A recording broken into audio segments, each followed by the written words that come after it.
जब आ रहे थे नतीजे और बीजेपी जेडीयू 200 के पार जा रहे थे, आपका दिल एकदम डूब रहा था? जब से रिजल्ट आए हैं मैं प्रॉपर्ली सो नहीं पाया हूँ। जब वाजपेयी जी और अडवाणी जी बीजेपी चला रहे थे, 2 सीटें आई तो सिनेमा देखने गए, इतनी बड़ी हार हुई, आपने क्या किया?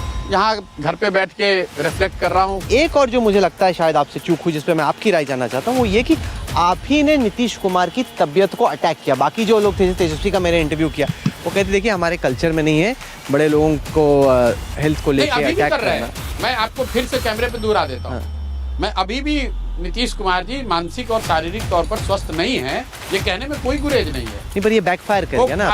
आप ये कैसे जानते हैं? ये कॉज एंड इफेक्ट, मेरे पास ऐसा कोई दूरबीन नहीं है। जब बातचीत हुई लोग एनेक्डोटली जब बातचीत हुई लोगों से, तो उन्होंने कहा कि भाई बड़ों को इंडिया के कल्चर में कहाँ कोई अटैक करता है। आपने तो बोला था कि चुनाव हार लूंगा, नहीं मतलब अगर 25 सीट आएंगी तो राजनीति से संन्यास ले लूंगा। ये आप बोलते बहुत हैं, ये आप ही ने बोला, मतलब ये फुट एंड माउथ डिजीज है क्या? मतलब आप बोलते हैं फिर लोग बोलते हैं आपने बोला था कि राजनीति छोड़ दूंगा। ऐसा है ना राहुल, जब आप हमसे सवाल करेंगे तो जवाब तो देना ही पड़ेगा। तो बोलते ज्यादा ऐसा तो है नहीं कि आप सवाल नहीं कर रहे और मैं बोल रहा हूँ। गाड़ी घोड़ा सब लोग वो हैं, इनको पैसा चाहिए। पैसा तो पहले कंसल्टेंसी से कमा रहे थे, अब कंसल्टेंसी नहीं करेंगे तो पैसा कहाँ से? फिर किया जाएगा उपाय, लोगों से पैसे मांगेंगे। पिछले 5 साल में भी 2 बार पलटे हैं नीतीश कुमार। नहीं, पर अब जो लोग देख रहे हैं आपको, वो कहेंगे फिर शगुफा छोड़ रहे हैं। फिर क्या शगुफा छोड़ने? अरे कि आपको बुलंदी थी, आप पलट जाएंगे। अब एक तरफ बोल रहे हैं कि वो सेहत उनकी ठीक नहीं है, मानसिक स्थिति ठीक नहीं है। आप लोग से कि आप सवाल पूछते हो और जवाब देने पे कहते हो शगुफा छोड़ रहे हो।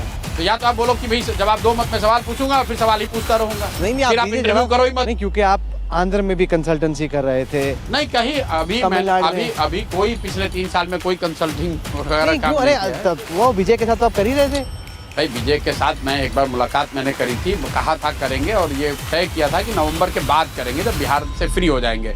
जब बिहार से फ्री नहीं हो रहे तो कोई काम नहीं करेंगे। पर आपको आज भी उम्मीद है कि किसी दिन आप बन सकते हैं बिहार के मुख्यमंत्री? बिल्कुल, बिहार को जीते बगैर पीछे हटने का सवाल नहीं है। आप मेरे जिद को नहीं जानते हैं, मैं एकदम बिल्कुल संकल्पित हूँ, बिना इसको किए बगैर पीछे नहीं हटूंगा, चाहे 5 साल लगे 10 साल लगे। कि जीतेंगे ही? किए बगैर मानने ही वाला नहीं हूँ, पीछे हटूंगा ही।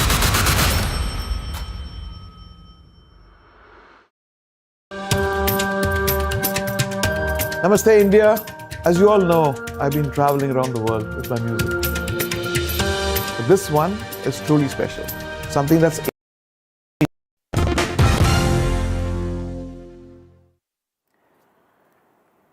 Welcome back. We have some big breaking news coming in the Delhi 10/11 blast probe. The NIA has arrested Faridabad man for harboring the Delhi blast terrorist Umar un-Nabi. The suicide bomber Umar un-Nabi was living in the house of a person. Soyab is the 7th arrest made by the NIA in the Delhi blast case. That's the latest we have for you in the 10/11 blast probe. This is the 7th arrest and this man belongs to Faridabad is what we're being told. Of course, this probe is widening. It's not only focusing on Delhi and Faridabad, but Jammu and Kashmir and other states as well. And as part of the investigations, the latest now being that in the Delhi terror attack, the NIA has made a 7th arrest. Akhil joins me live. Akhil, tell us more about Soyab. This is the latest arrest in the case. Well, absolutely. If you see, a major development has come forward in this case. What we have seen that another person from Dhauj area of Faridabad has been arrested by the NIA team, and that person has been identified as Shoaib. And if you see, Shoaib has been providing logistical support to this entire Daesh terror module. Earlier, what we have seen that another person who was arrested by the NIA has been identified as Amir Ali. Amir Ali was the person who was also providing logistical support from Jammu and Kashmir. So this is the second arrest in connection with the case who were providing the logistical support. So if you see, so far in connection with the case, what we have seen that 7 arrests have been made by the NIA in total in the Delhi blast case, because the first arrest which was made by the NIA was of Amir Ali when he was providing the logistical support from Jammu and Kashmir, and the second arrest was made by the NIA of Danish alias Jasser. So he was arrested for providing the technical support, in which he was giving him ideas and technical assistance in making making modified drones and modified small rockets. And then later on what we have seen that after 17, because second arrest of Jasir was made by the NIA team on 17th of November, and for the last 10 days what we have been seeing that NIA have been looking for the clues in connection with the case, and later on they have arrested 4 more persons. So right now if you see, so far 7 arrests have been made by the NIA in connection with the Delhi blast case. Akhil, thanks for joining us live on the latest in the 10/11 Delhi blast case. We have more breaking news coming in.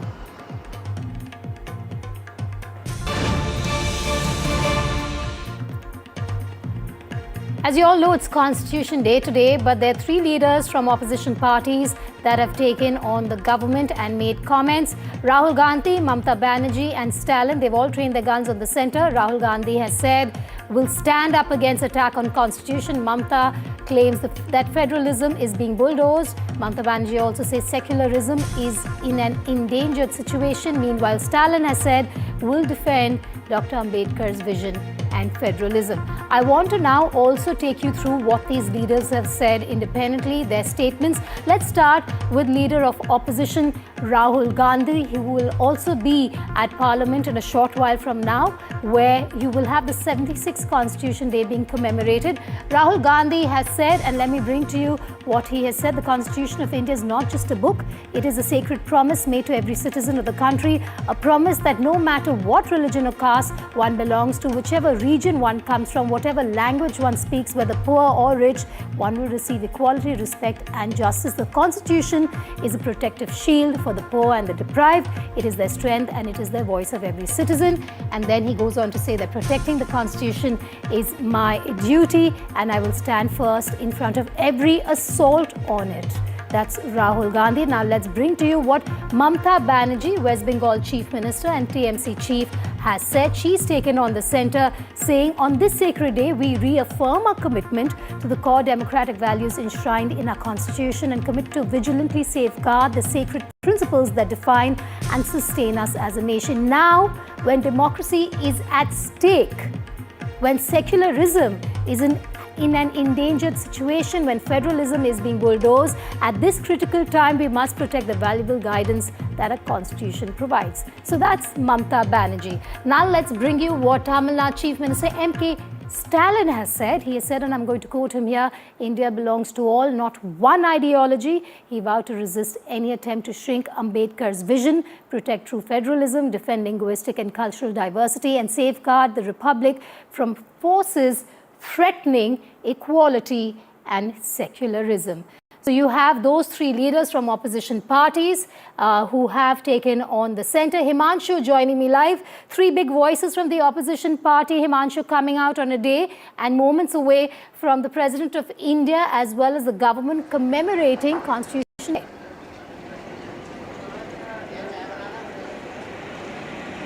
Well, I think since Lok Sabha elections of 2024, the issue of constitution has been at the center stage of Indian politics.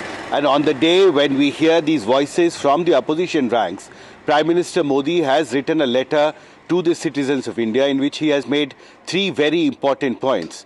Firstly, he has said that it is the fundamental duties enshrined in the Constitution of India that guides us to collectively achieve social and economic progress. And he has directly linked this fundamental duty and the responsibility of citizens to the larger idea of Viksit Bharat. Prime Minister has said that this sense of collective duty is important to realize the bigger dream that we have of a Viksit Bharat. And importantly, Prime Minister has also hinted at a new national campaign to encourage the first-time voters to vote.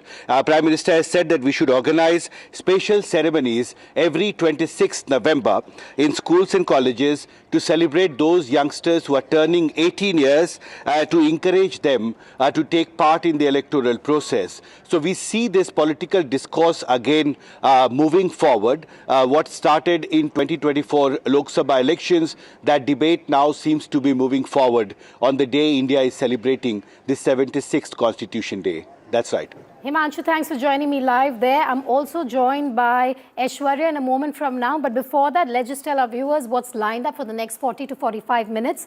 In a short while from now, President Draupadi Murmu will lead celebrations to mark Constitution Day at the old Parliament Building's historic Central Hall. While the President will preside over the ceremony, Vice President and Rajya Sabha Chair C.P. Radhakrishnan, Prime Minister Narendra Modi, Lok Sabha Speaker Om Birla and Union Ministers and Members of Parliament will also be attending that event. During the program, the Speaker and the Vice President will address the gathering, followed by the address of President. As part of the event, the Constitution of India will be launched in 9 languages as well, prepared by the Legislative Department of the Union Law Ministry. A commemorative booklet on calligraphy in the original Constitution will also be released. The program will also include the reading of the preamble led by the President of India.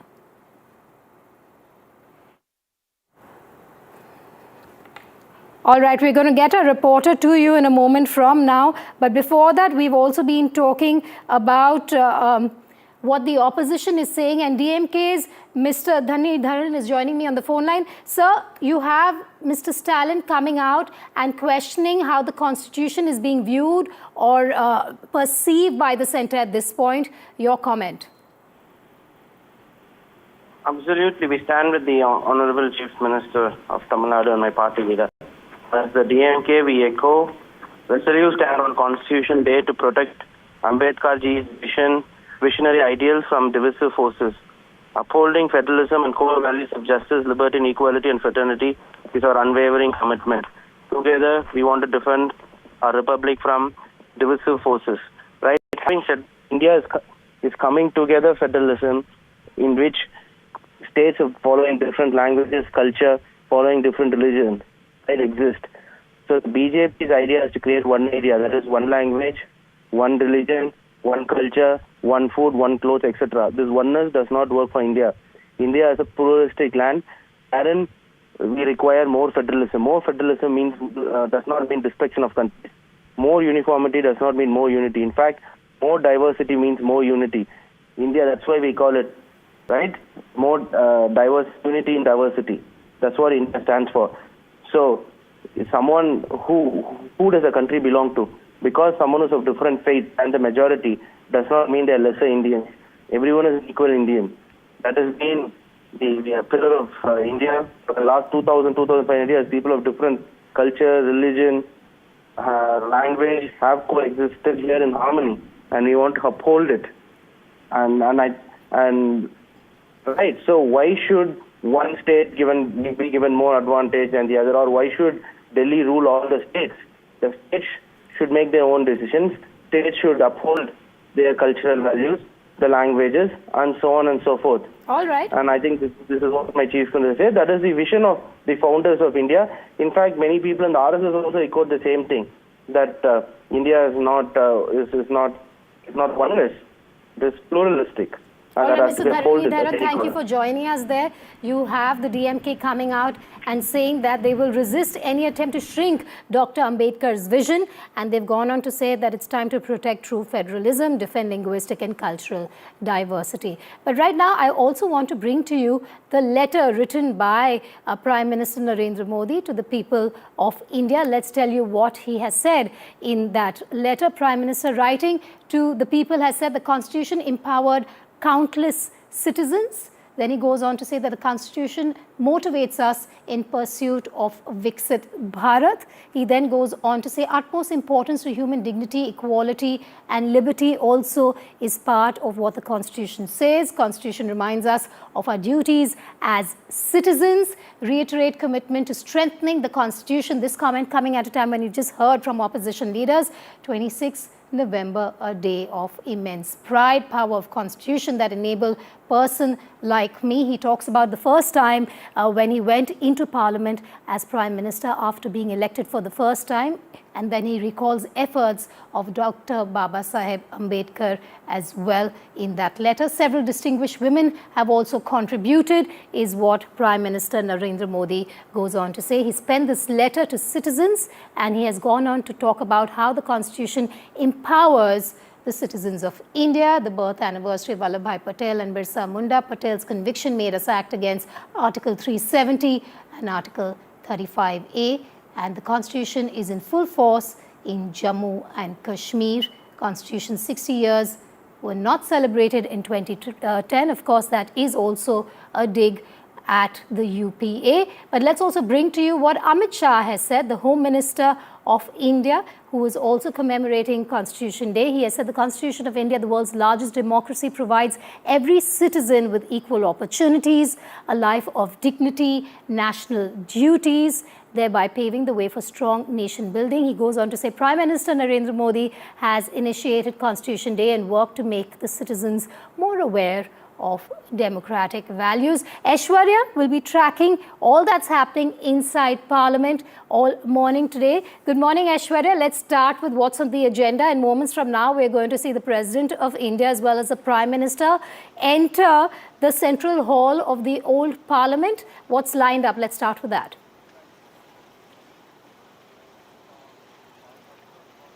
Well, certainly in a short moment from now, President of India, Draupadi Murmu, would be leaving the Rashtrapati Bhavan and will be entering the Parliament of India. She will be presiding the entire ceremony stated in the Samvidhan Sadan, which is the old Parliament building, the Central Hall, which is a historic hall which has witnessed several of those constituent assembly sessions. The members who today everyone is bowing upon, and it will be sharp at 11 a.m. when President of India, along with the Vice President C.P. Radhakrishnan, Prime Minister Narendra Modi, the leader of oppositions from Lok Sabha and Rajya Sabha, Rahul Gandhi and Mallikarjun Kharge, all will be in the dais. And as the government earlier stated that it's a national festival of celebrating the constitutional rights to all the people of this country. A day-long celebrations will begin from the panchayat level to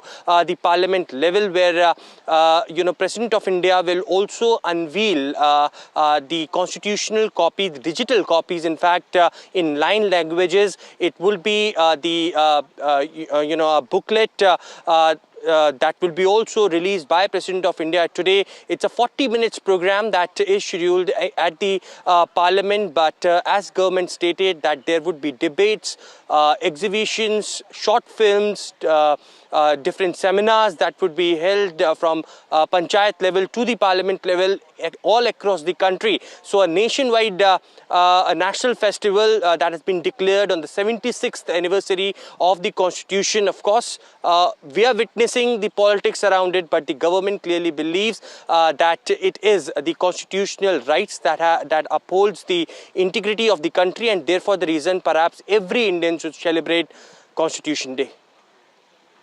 Coming back to you for more, but before we close this bulletin and we go on with the live coverage as well from inside Parliament, Himanshu also with me. Himanshu, quick recap of what opposition leaders are saying. They're saying it on a day when you have the government, you have the President of India shortly from now going into Parliament. Big statements, big attacks coming from Mamata Banerjee, from Stalin and from Rahul Gandhi. Well, clearly, as I said, the political discourse on the Constitution, the functioning of the Constitution has dominated the Indian politics since the Lok Sabha elections of 2024. And we saw that series of decisions that the Modi government had taken in run-up to the Lok Sabha elections. Those were made an election issue by Rahul Gandhi and other opposition leaders. And it's the same kind of political discourse which is now hotting up just ahead of the winter session of Parliament also, which is scheduled to start on 1st December. But as I said, the government, of course, has strongly countered all these allegations that have been made by the opposition leaders, and in fact now is planning to launch a national movement in future. Yeah. All right, Himanshu and Aishwarya, I'll keep coming back to you for now. We're slipping to a short break. Up next, live coverage on Constitution Day.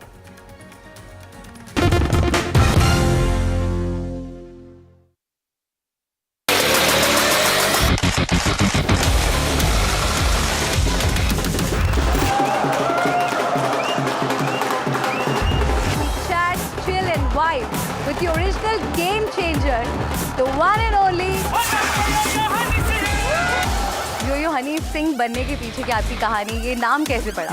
मेरे दोस्त हैं गोवा से, तो वो हर चीज में yo that's yours, yo that's yours. जिना तेरे ना सी प्यार हुण किते हो भी नहीं सकदा, रातां नूं मैं सो भी नहीं सकदा।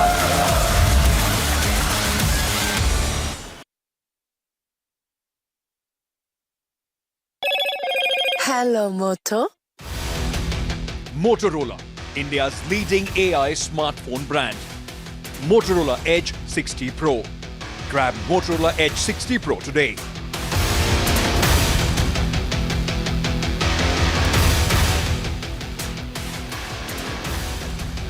Congress MLA drops bombshell amid Karnataka Chief Minister drama, says DKS will 200% become Chief Minister, says good news out soon. Congress MLA's big claim after meeting with Kharge in Delhi. War of words over TMC MLA claiming he will build a new Babri Masjid in West Bengal. Bengal governor calls the comment contempt of democracy. Trinamool Congress distances itself from the MLA's comment. Political storm over SR in West Bengal. Mamata Banerjee versus BJP showdown intensifies. The TMC chief, stern warning to BJP and Election Commission. BJP says Mamata misleading people on SIR. President Murmu to lead celebrations on Constitution Day at the Old Parliament Building. The day marks adoption of the Constitution. Congress to observe Save the Constitution Day.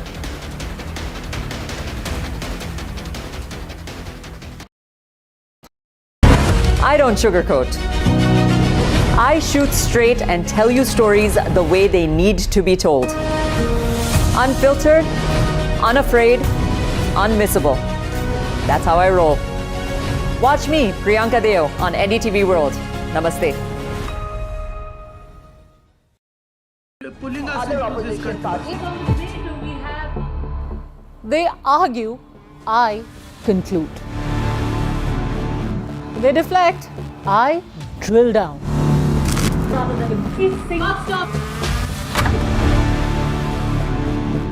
This isn't a free-for-all. It's a reckoning. No filler, no fog. Only the facts and where they lead. Every night at 9, the case closes because the buck stops here. Across the country, he has tracked the pulse of power from Washington to Korea. Witnessed history being made in global capitals and conflict zones. Brought clarity to complex issues of national security and international affairs.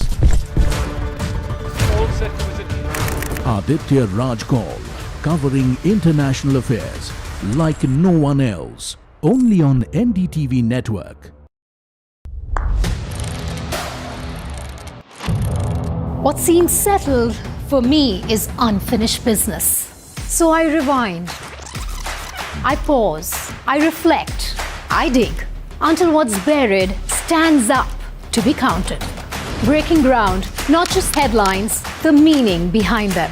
This is Breaking Ground with me, Vedika Sood. The front lines of Kargil. The fury of Operation Sindhu. So many attacks. The chaos and cries of disaster zones. To fighter jet cockpits. And the world's most defining interviews. It's incredible. He has seen history break. Live, unfiltered. 20,000 hours of live broadcasting. Welcome to Left, Right, Centre. Hard facts. War-struck country. Hard questions. In the Ukraine. 30 years of trust. In the Kargil area. North Ukraine. In France, in Italy. At Srinagar. Vishnu Shom for NDTV. Vishnu Shom. Only on NDTV. क्या हाल बा? क्या है breakfast का इंतजाम आज सुबह? You're watching NDTV coverage of the Bihar elections. Cricket style RoboCam walking around. This is a wave of a kind which was only seen last in 2010. उम्मीद से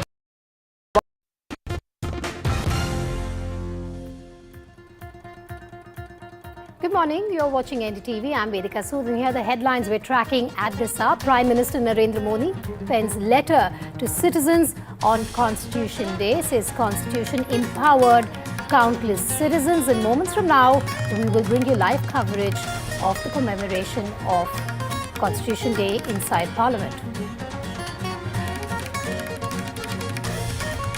Rahul Gandhi, Mamata Banerjee and Stalin train guns on centre on Constitution Day. Mamata Banerjee says democracy is at stake. Rahul Gandhi says it's his duty to protect the Constitution. More on the leadership tussle in Karnataka. Congress MLA's big claim after meeting with Kharge in Delhi, says DKS will 200% become Chief Minister, says good news to be out soon.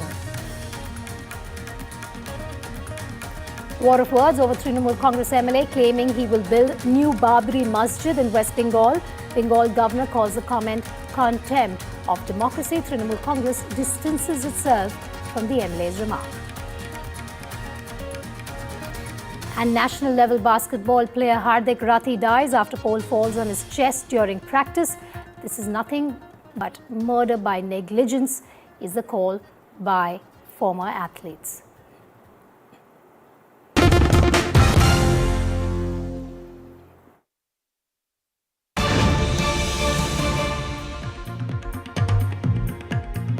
Well, we start with some big breaking news coming out of Karnataka. We're being told that the Congress will decide on the chief ministerial post in Karnataka before the 1st of December. That is before the winter session of Parliament begins. Congress President Kharge will be meeting with the leader of opposition, Rahul Gandhi. Sources also saying meeting likely to take place today or tomorrow.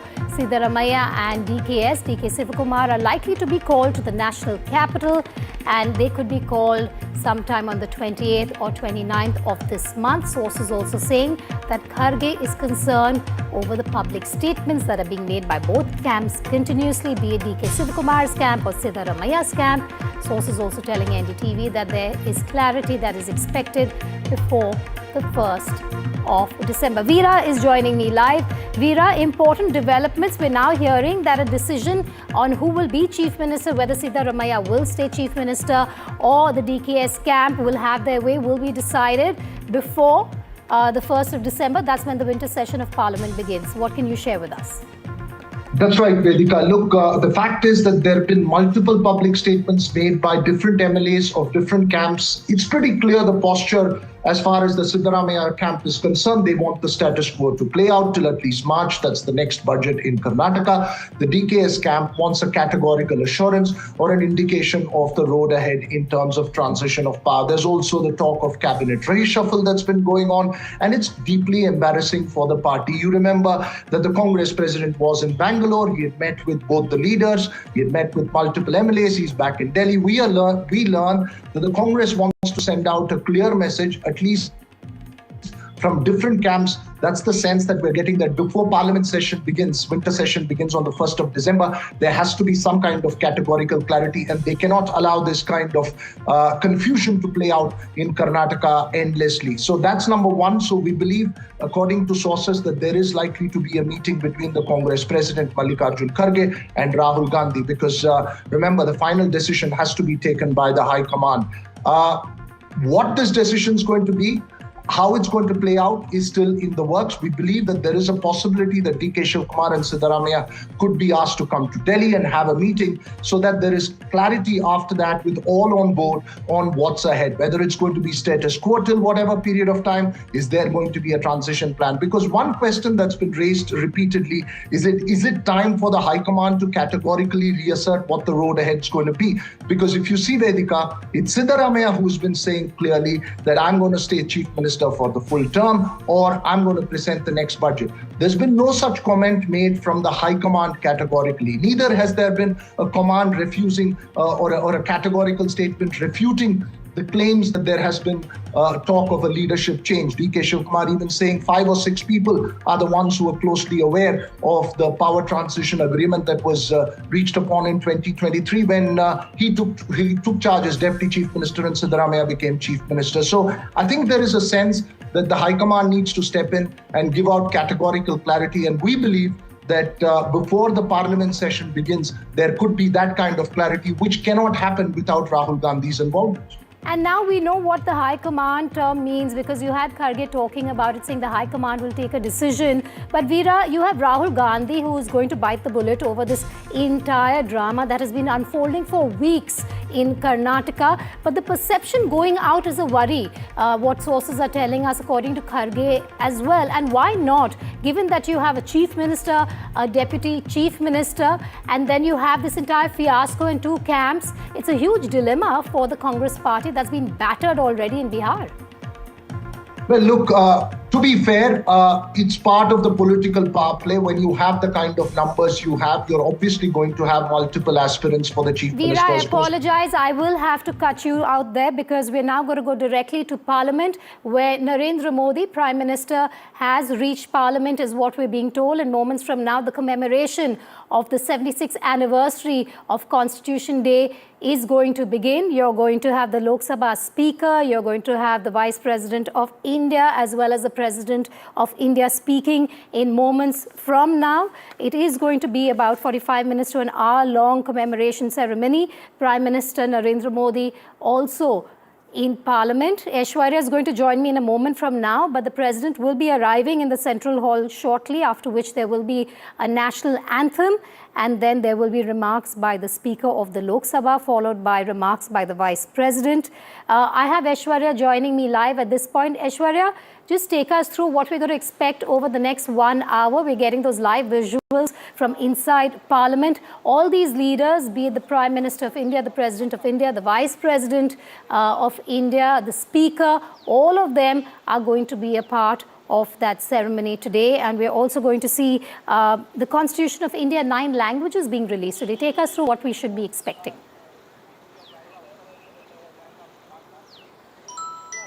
Well, that's right. The national function to commemorate Constitution Day will begin very shortly at the Samvidhan Sadan in the Parliament complex. It is Prime Minister Narendra Modi who has arrived in the Parliament. Shortly, we have been told that President of India, Draupadi Murmu, would be leaving the Rashtrapati Bhavan and will be reaching the Parliament alongside with the Vice President of India, C.P. Radhakrishnan. But it's a 40 minutes program that we have received from the Parliamentary Affairs Ministry that will commemorate the entire celebrations, as the government already stated that it should be a national festival to celebrate the constitutional ideas and values amongst the Indians and the Indians living across the world. It is this celebration that will begin from the historic Central Hall of the Parliament building. As far as the dignitaries are concerned, who will be on the dais would be, of course, President of India, who would be presiding over the entire ceremony. Alongside with her would be Vice President of India, Prime Minister of the country, Lok Sabha Speaker, Rajya Sabha Chairperson, and the Vice President, and a leader of oppositions from both Lok Sabha and Rajya Sabha, Rahul Gandhi and Mallikarjun Kharge. It would be, of course, the addresses that will be made by the Lok Sabha Speaker, followed by the Vice President, and the address, the main address will be from the President of India. Shortly after that, it is release of commemorative booklet, Bharat Ka Samvidhan Kala or Calligraphy, and it is, apart from it, 9 languages. The digital copies will also be released by President of India, Draupadi Murmu, after she will be reading the preamble led by the President. And across the country, we have been told in the UT states, different institutions, the preamble would be read alongside, and there are several options, constitution75.com, pmo.gov, My India, that the people of this country can log in and can also reside alongside with the President of India. They can participate, in fact, and this year's theme of celebrating the Constitution Day is Hamara Samvidhan, Hamara Swabhiman, and as far as this theme is concerned, there are different, seminars, short films, essays, competitions. There would be, these kind of functions that will be held from panchayat level to parliament level as well. The government of India is in a view that constitution should be celebrated. The members of the Constituent Assembly should be honored and when it is also marking 158th birth anniversary of Sardar Vallabhbhai Patel, along with others. We have seen since morning statements coming in from Prime Minister Narendra Modi to different leaders of the country, clearly honoring them as to how they have set the morals, the guidelines, and to uphold the integrity of the country. The constitution has been provided. Of course, there has been a different viewpoint of the opposition leaders when it comes to the constitution. We have seen a whole debate going on which Save the Constitution that the Congress party led. We have seen Rahul Gandhi, leader of opposition, taking that constitution book in his hand and stated that we are the one who will save the constitution. It is the constitution which is being attacked by the government in different forms, be it the amendments made by the in the constitution by this government or bringing several new laws to it. There has been a huge debate which is going on, but it is the government of India which is going ahead and celebrating. It all started in 25 years back when the government decided to celebrate Constitution Day every year on 26th of November.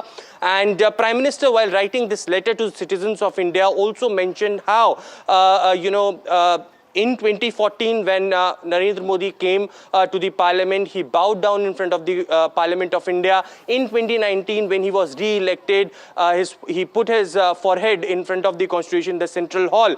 And these are the rights that and values that the Constitution give. The government of India had affirmed that they believe in the values and morals and the preamble which has been given by the Constitution of India to every citizen. Certainly, Prime Minister also went on to say that and encouraged the citizens to make sure that the democratic process that India holds as far as the election process is concerned, yes, people turning, citizens turning 18 should take participation in democratic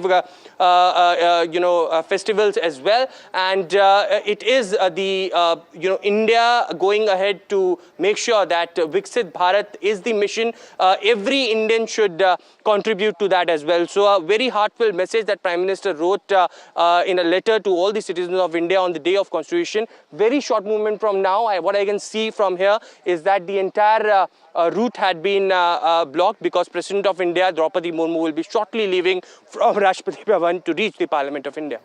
All right. We're being told that the President of India will be there shortly, but also reading from that letter, Aishwarya, important to note that Prime Minister Modi has also spoken about the power of the Constitution, because then he goes on to say it's the power of the Constitution that enable a person like me, coming from a humble and economically disadvantaged family, to serve as the head of the government continuously for over 24 years. I'm going to go across to Himanshu also. We're talking about the power of the Constitution, but there are three leaders through statements today who believe that that power has been kind of distorted by the centre. They've hit out at Prime Minister Modi and his government. That's right. Series of questions have been raised by opposition parties in recent years. You have seen lots of very hotted up debate in Parliament in both the houses on how the Constitution is being implemented in the country. But on the other side, we have seen government standing firmly by the decisions it has taken.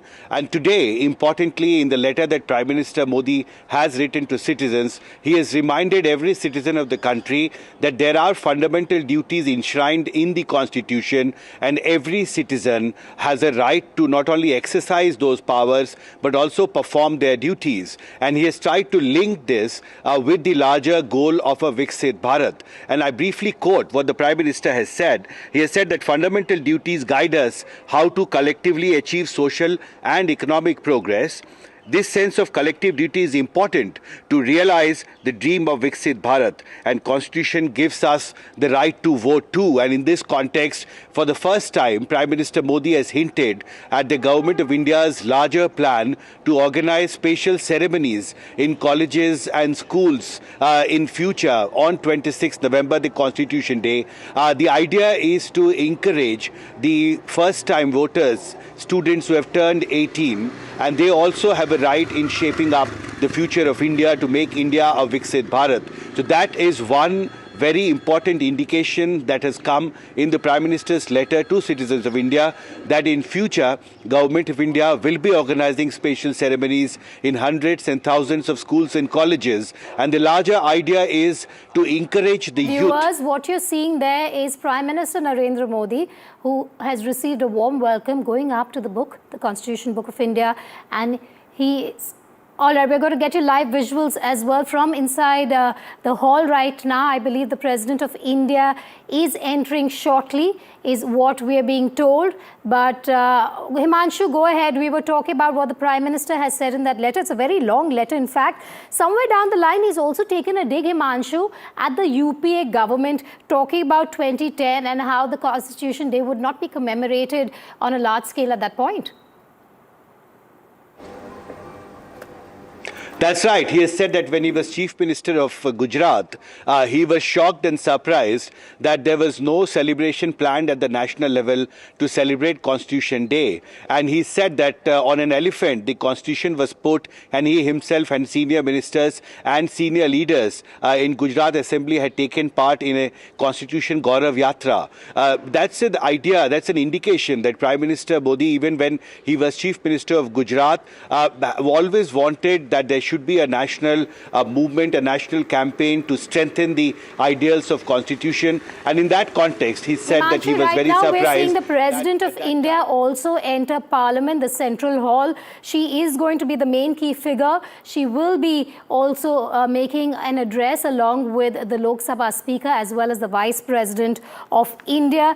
President Murmu also entering Parliament as I speak.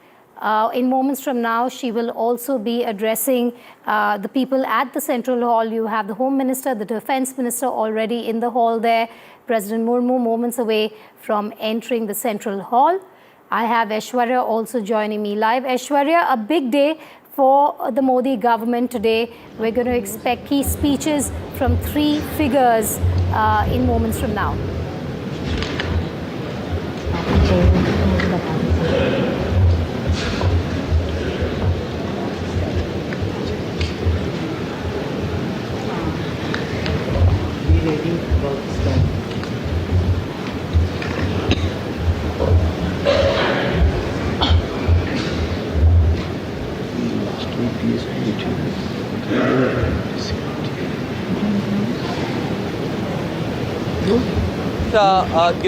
President of India, who will be presiding the entire ceremony as India celebrates Constitution Day. We are witnessing these live visuals from the Central Hall, the historic Central Hall, where the constituent members once used to sit and write the Constitution, or given this Constitution of India to the people of this country. And certainly it's the 76th anniversary of the Constitution Day, a national festival that has been declared by the Government of India. Apart from President of India, who would be also, addressing the Member of Parliament from both the opposition and from the Treasury benches, would be also the head of the states living in Delhi. They have also been extended the invitation to come through the Parliament and to witness this historic occasion. Of course, in 9 different languages. Mahamahim Rashtrapati Ji.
Bharat माता की।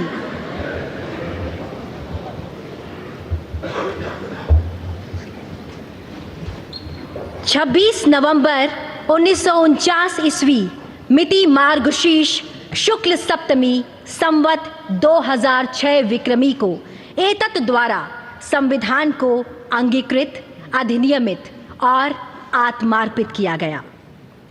हमारा संविधान हमारा स्वाभिमान, और ये हम सभी के लिए बड़े हर्ष और गर्व की बात है कि इस वर्ष देश संविधान को अंगीकार किए जाने की 76वीं वर्षगांठ मना रहा है। नमस्कार, आप सभी का, आप सभी माननीय विशिष्ट जनों का इस ऐतिहासिक केंद्रीय कक्ष में हार्दिक स्वागत, अभिनंदन एवं आप सभी को शत शत वंदन।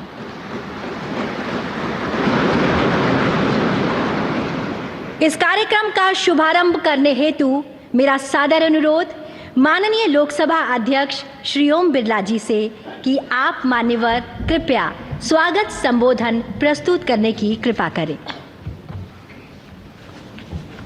संविधान दिवस के पावन अवसर पर सभी देशवासियों को हार्दिक बधाई, शुभकामनाएं।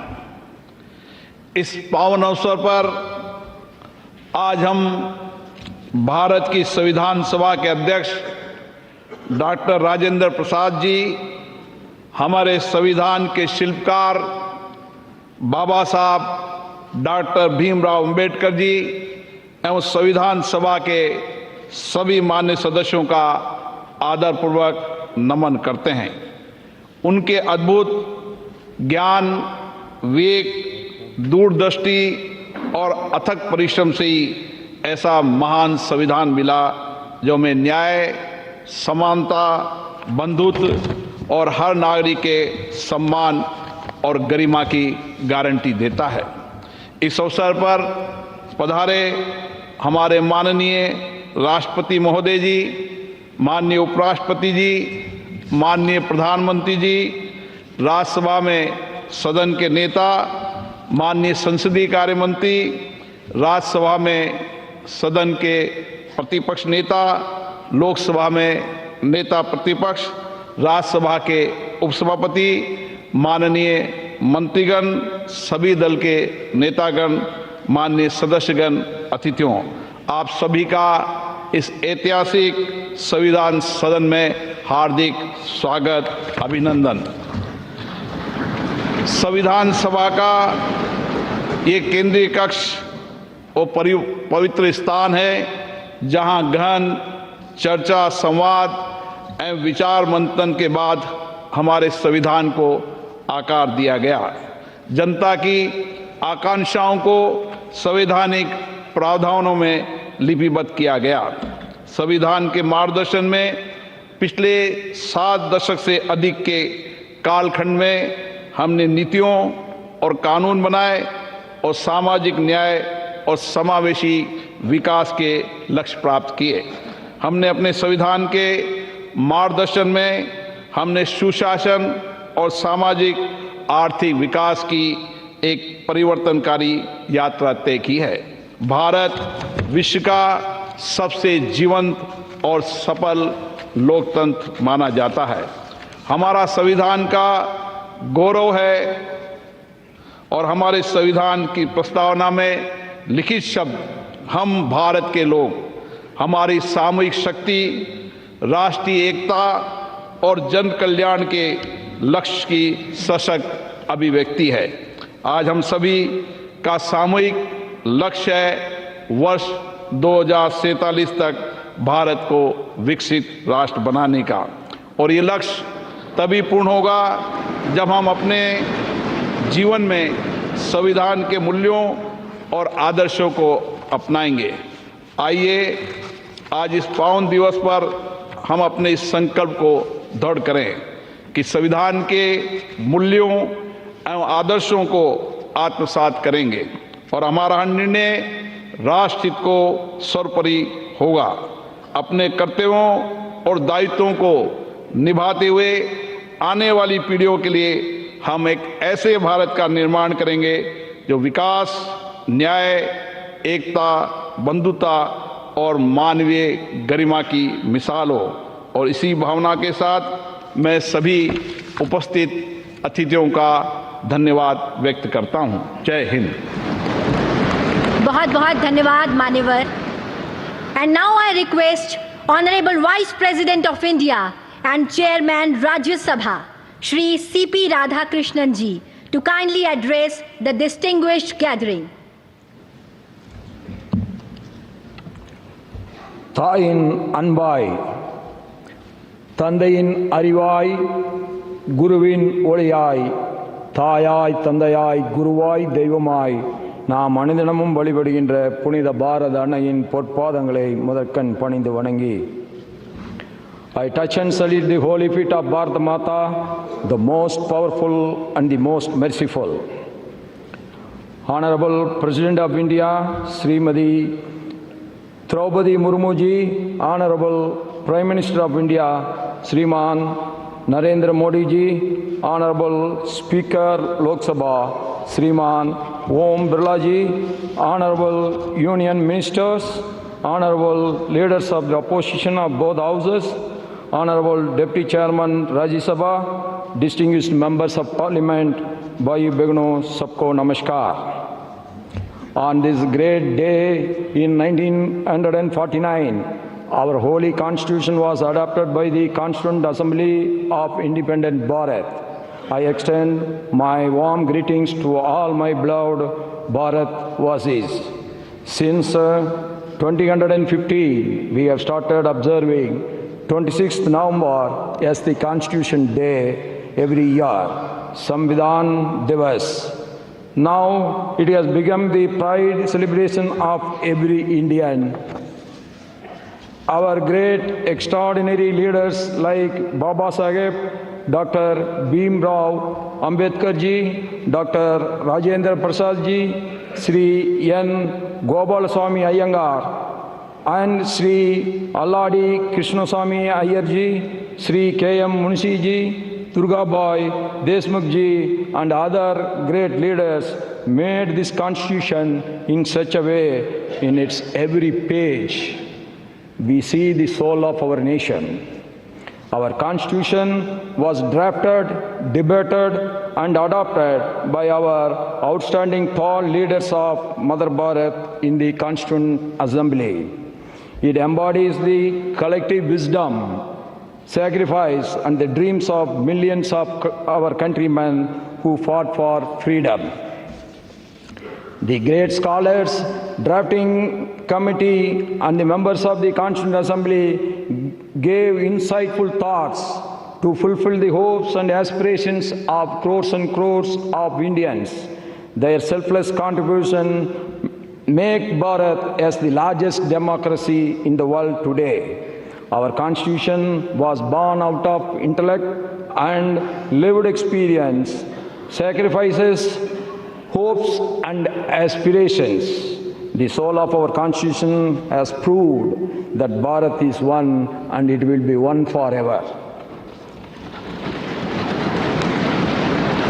In the recent years, by adopting pragmatic and saturation-first approach, we have been able to perform well on many development indicators.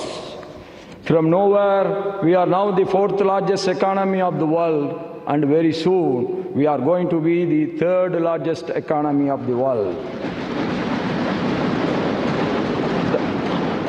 That is why the whole world is now looking at us.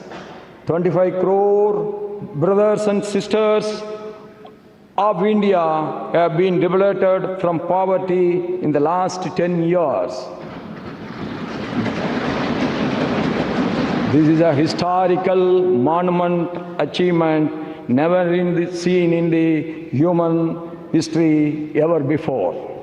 With the help of digital technologies, 100 crore people have been covered under various social security schemes.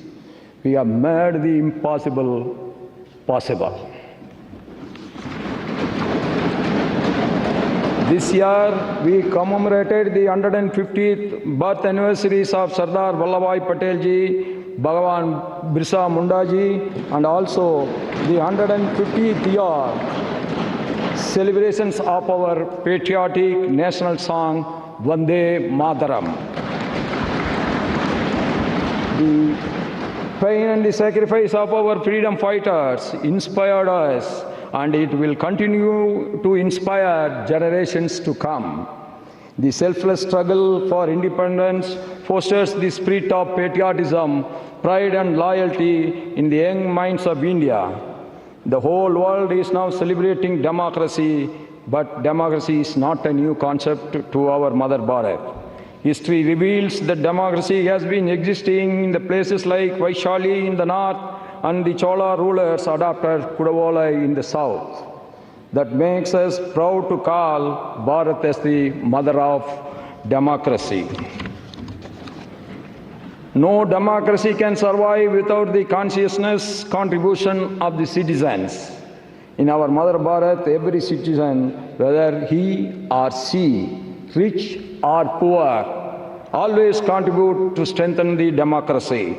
During the elections held in Jammu and Kashmir in 2024, after abrogation of Article 370, the voter turnout in large number make the world to understand our faith in democracy again. In the recently held Bihar elections, voter turnout, particularly that of women in large numbers, has added another precious diamond in the crown of our Mother Bharat democracy. The contributions made by the women members of the Constituent Assembly was uncomparable. On behalf of all of us, I pay our tributes to the great contributions of the women leaders in the Constituent Assembly. I quote the famous speech of our great woman leader in the Constituent Assembly, Hansa Mehta ji. Quote, "We have asked for is social justice, economic justice and political justice," unquote. The Nari Shakti Vandan Adhiniyam enacted in 2023 is a befitting tribute to the contributions of the women members of the Constituent Assembly and the women of our motherland. This act will give equal opportunity to our mothers and sisters to come forward and contribute in the nation building to make India the superpower of the world.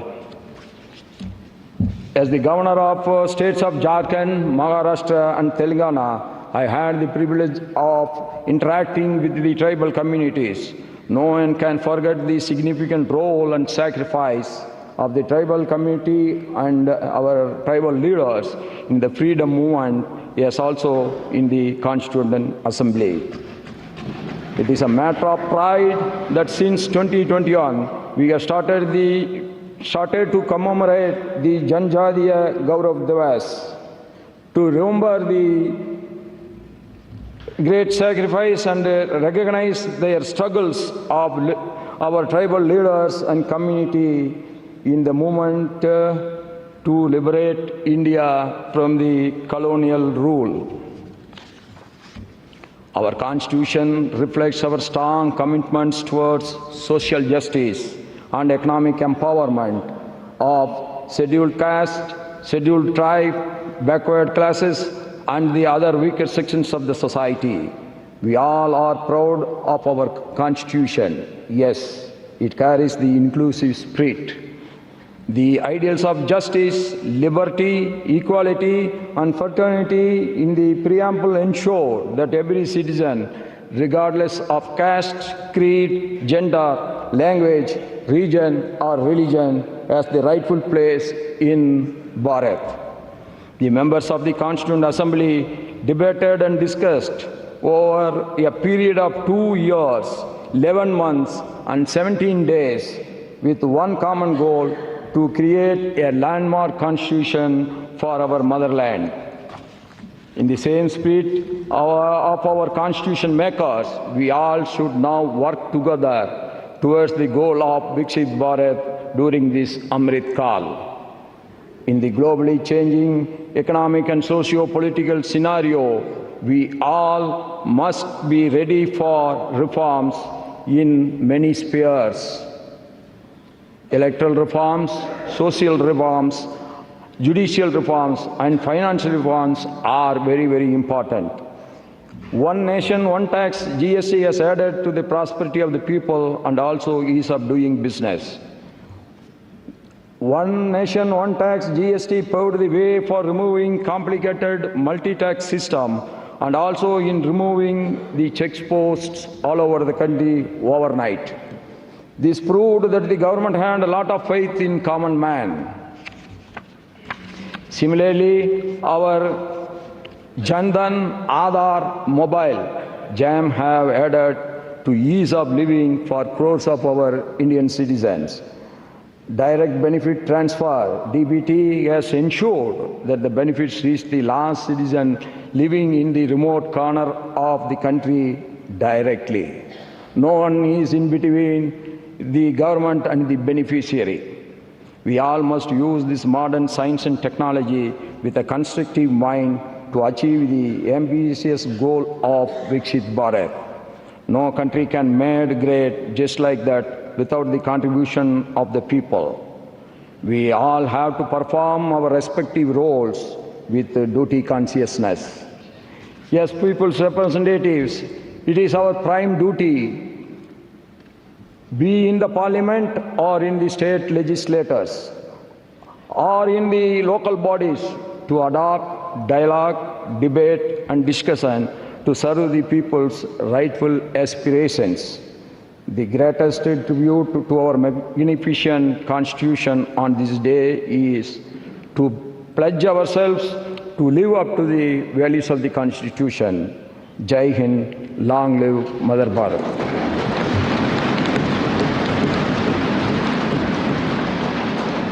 Thank you very much sir. आज का ये ऐतिहासिक दिन हमारे संविधान को समर्पित है। संविधान की स्वीकृति की 76वीं वर्षगांठ के शुभ अवसर पर हम मलयालम, मराठी, नेपाली, पंजाबी, बोडो, कश्मीरी, तेलुगु, उड़िया और असमिया, इन 9 भाषाओं में भारत के संविधान के विमोचन के आज साक्षी होंगे। जी हाँ, इनमें बोडो और कश्मीरी का पहली बार संविधान में संस्करण होने जा रहा है और अन्य भाषाओं में कॉन्स्टिट्यूशन का अपडेटेड संस्करण शामिल है, जिसमें पंजाबी का संस्करण 50 साल के बाद हो रहा है। माननीय राष्ट्रपति जी, कृपया इनका लोकार्पण कर इस क्षण को इतिहास में स्वर्ण अक्षरों से अंकित करने की कृपा करें। भारत के संविधान का उसकी 8वीं अनुसूची में उल्लिखित 22 भाषाओं में से 9 भाषाओं असमिया, बोडो, कश्मीरी, मलयालम, मराठी, नेपाली, उड़िया, पंजाबी, तेलुगु का विमोचन किया जा रहा है, जिनमें बोडो और कश्मीरी नवीनतम प्रथम संस्करण है व अन्य भाषाओं में अद्यतन संस्करण है। हमारी ये 9 भाषाएं असम, केरल, महाराष्ट्र, सिक्किम, ओडिशा, पंजाब, आंध्र प्रदेश तथा तेलंगाना, और जम्मू कश्मीर संघ राज्य क्षेत्र में जनसाधारण द्वारा प्रयोग में लाई जाती है। बहुत बहुत धन्यवाद।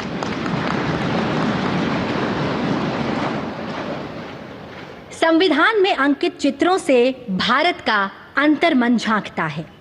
संविधान में इन चित्रों को उकेरा शांति निकेतन के कला भवन के प्राचार्य एवं विख्यात चित्रकार नंदलाल बोस जी और उनकी टीम ने।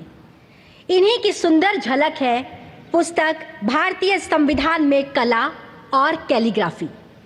अब मेरा विनम्र अनुरोधन है आपसे माननीय राष्ट्रपति जी कि आप इस प्रकाशन का रिलीज करने की कृपा करें।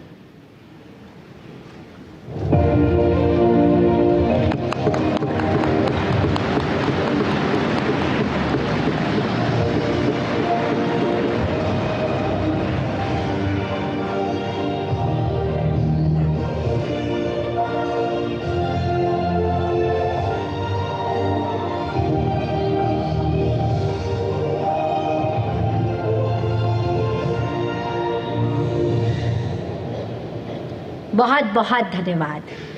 अब माननीय राष्ट्रपति जी, आपसे विनम्र अनुरोध है कि आप अपने ज्ञानवर्धक शब्दों से हम सभी का मार्ग प्रशस्त करने की कृपा करें।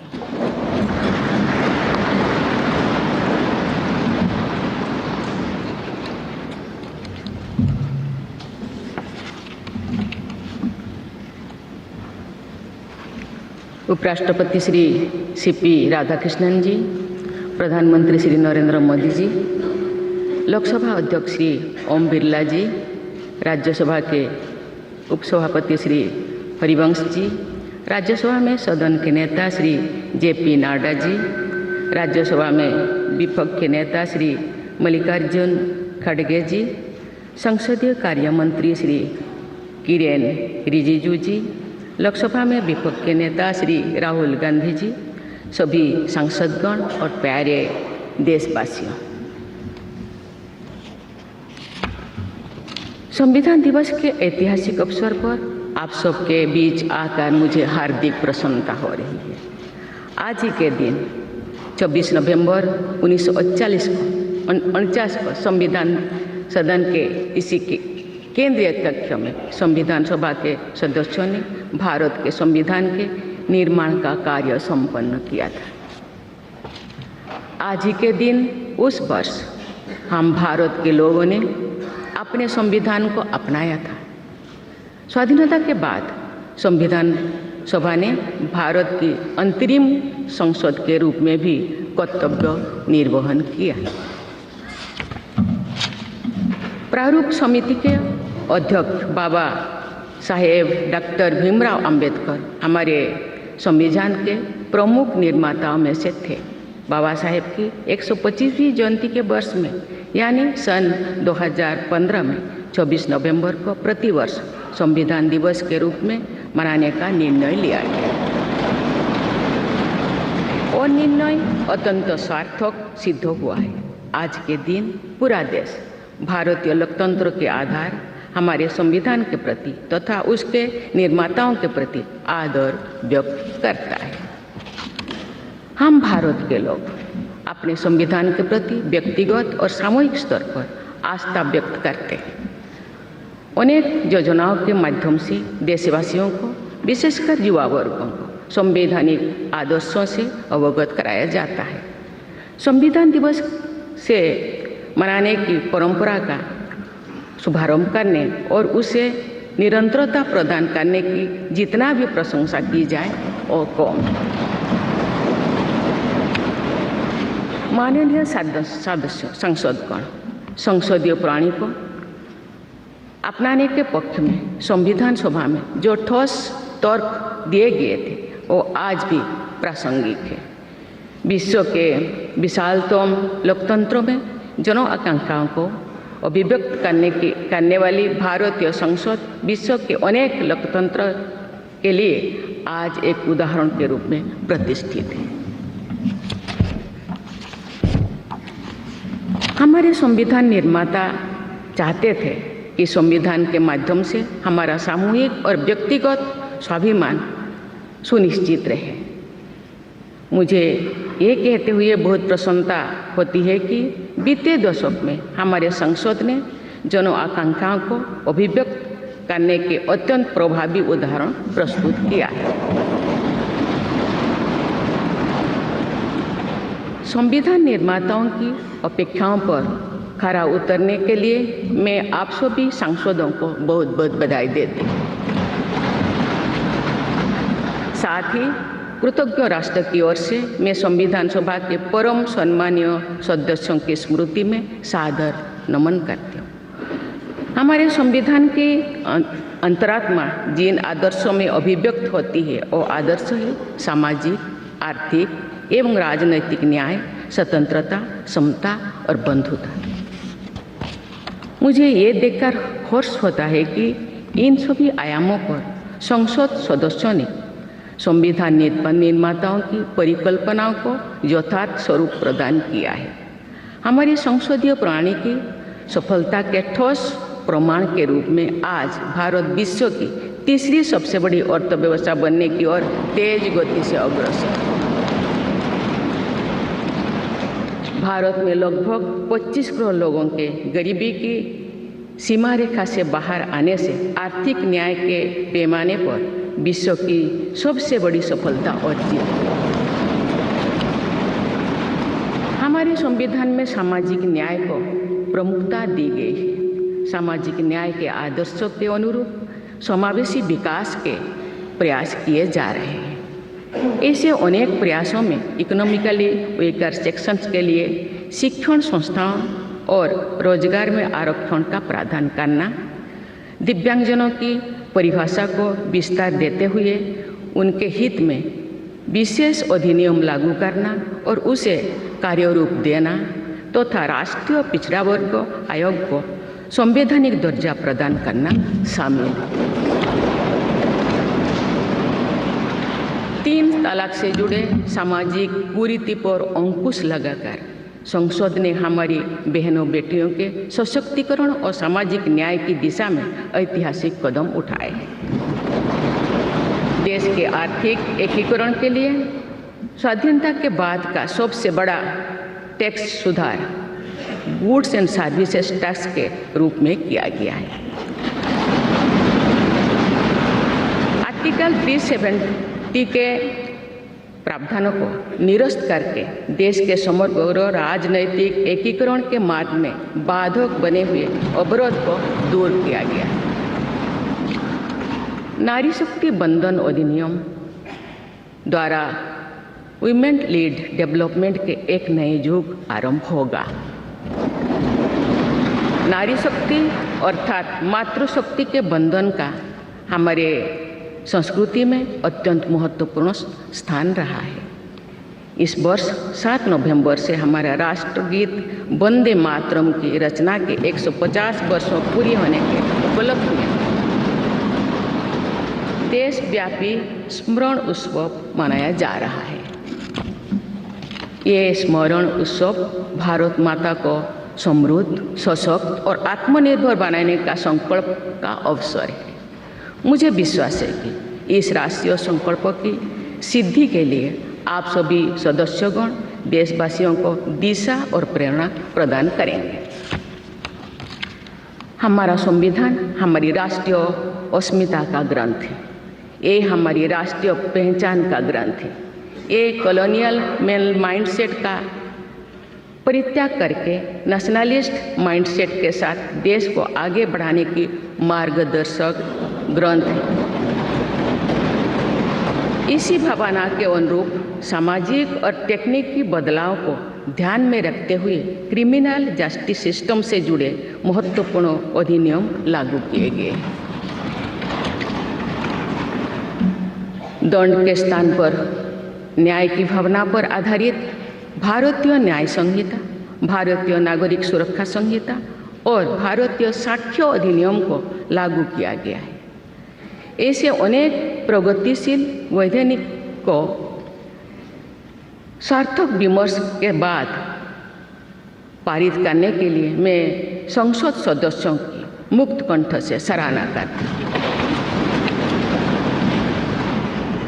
संविधान संशोधन के प्रावधानों के महत्व पर चर्चा करते हुए इस बात को रेखांकित किया गया था कि संविधान में ही ऐसी व्यवस्था होनी चाहिए जिसके बल पर भावी पीढ़ियां आवश्यक अनुसार समयानुकूल संशोधन कर सकें। इस प्रकार संविधान निर्माताओं ने हमारे संविधान को गतिशीलता और जीवंतता प्रदान की है। माननीय सांसदगण, हमारे संविधान निर्माताओं ने भारत के लोकतंत्र को संवैधानिक आधार प्रदान करने के साथ साथ हमारी राष्ट्रीय एकता का ताना बाना भी बुना।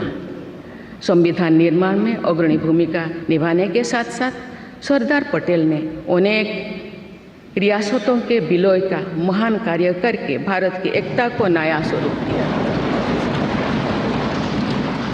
इस वर्ष सरदार पटेल की 150वीं जयंती देशवासियों ने मनाई।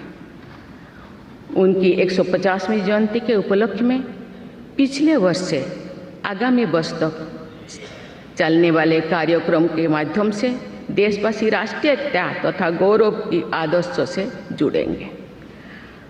हमारी संसद हमारे राष्ट्र का प्रतिबिंब है। लौह पुरुष सरदार वल्लभ भाई पटेल के आदर्शों को प्रसारित करने तथा कार्यरूप देने में आप सबका योगदान महत्वपूर्ण है।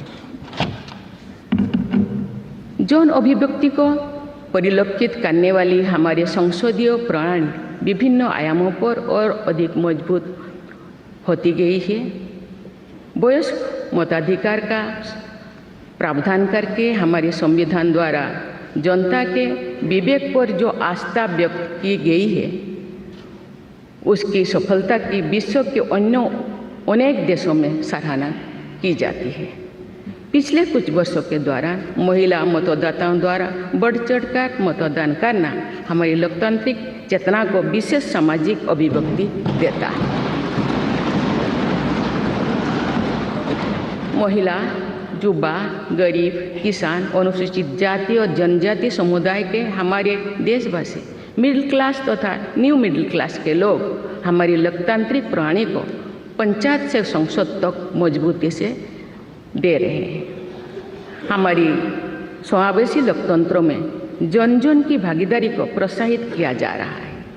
धरती आबा भगवान बिरसा मुंडा की जयंती के दिन जनजातीय गौरव दिवस मनाने की परंपरा शुरू की गई है और उसे बहुआयामी विस्तार दिया जा रहा है। भगवान बिरसा मुंडा की 150वीं जयंती से जुड़े समारोह देश भर में वर्षों पर्यंत आयोजित हुई।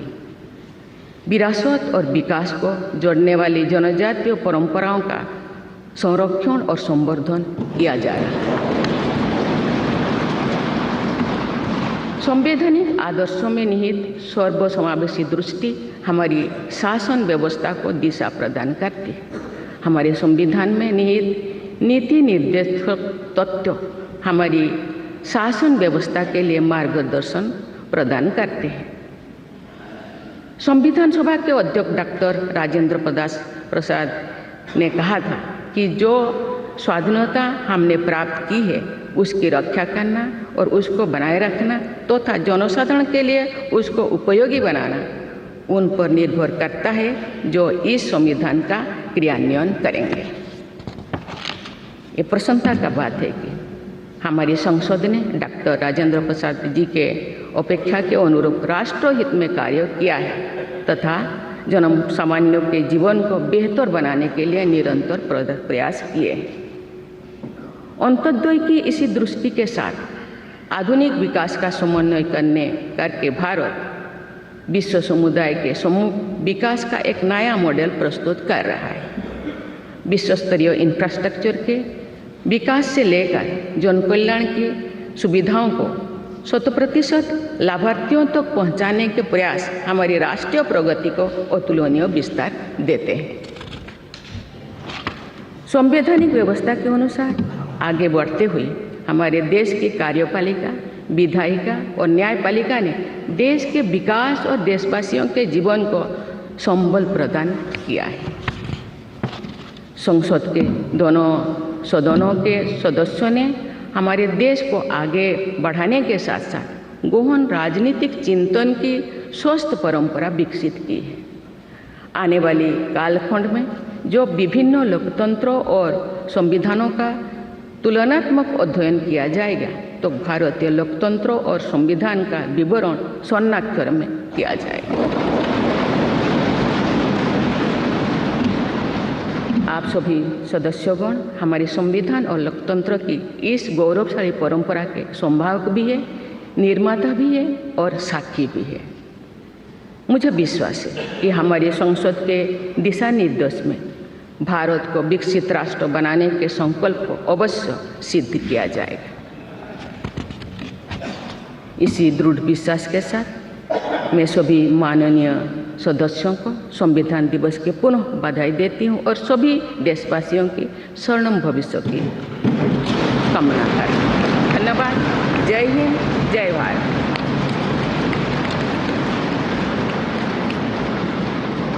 बहुत बहुत धन्यवाद माननीय राष्ट्रपति जी। और अब आपसे विनम्र अनुरोध है कि आज के इस विशेष अवसर पर आप पूरे राष्ट्र के साथ उद्घोषिका का वाचन करें। Now we all will read the preamble led by honourable president ma'am.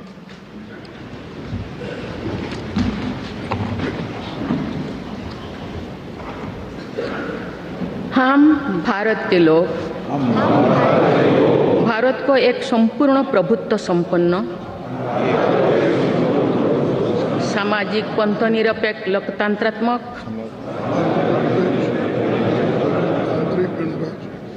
गणराज्य बनाने के लिए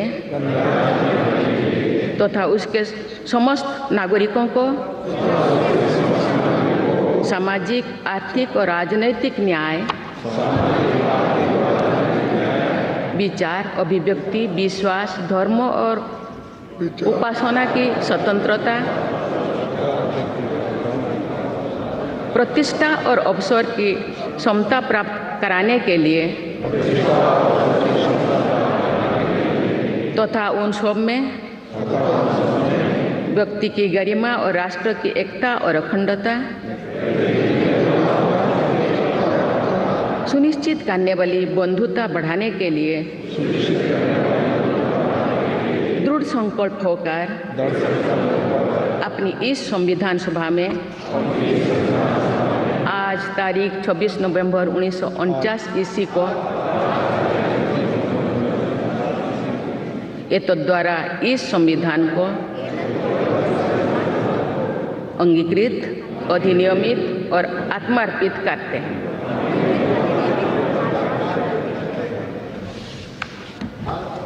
भारत माता की जय। और अब राष्ट्रगान का सम्मान।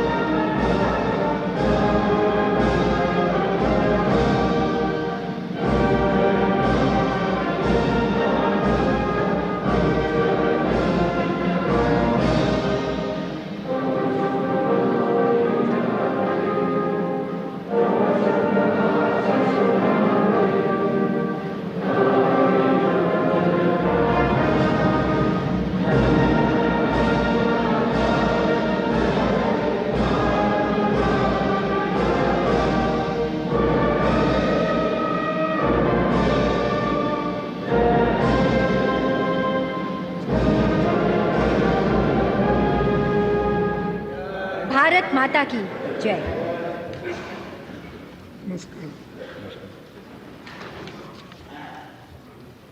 Draupadi Murmu leading celebrations to mark India's 76th Constitution Day at the Samvidhan Sadan inside the historic Central Hall, lauding the vision of Dr. B.R. Ambedkar. She is being seen off now by the Vice President, the Prime Minister, the Speaker of the Lok Sabha, the Minister of Parliamentary Affairs, the Secretary General of the Lok Sabha and the Secretary General of the Rajya Sabha. Aishwarya Jain is joining me live. Aishwarya, very quickly, let's go through what the President of India has just said in her speech. She has also gone on to say that it is because of the power of the Constitution of India that we have moved away from a colonial mindset to a nationalist mindset?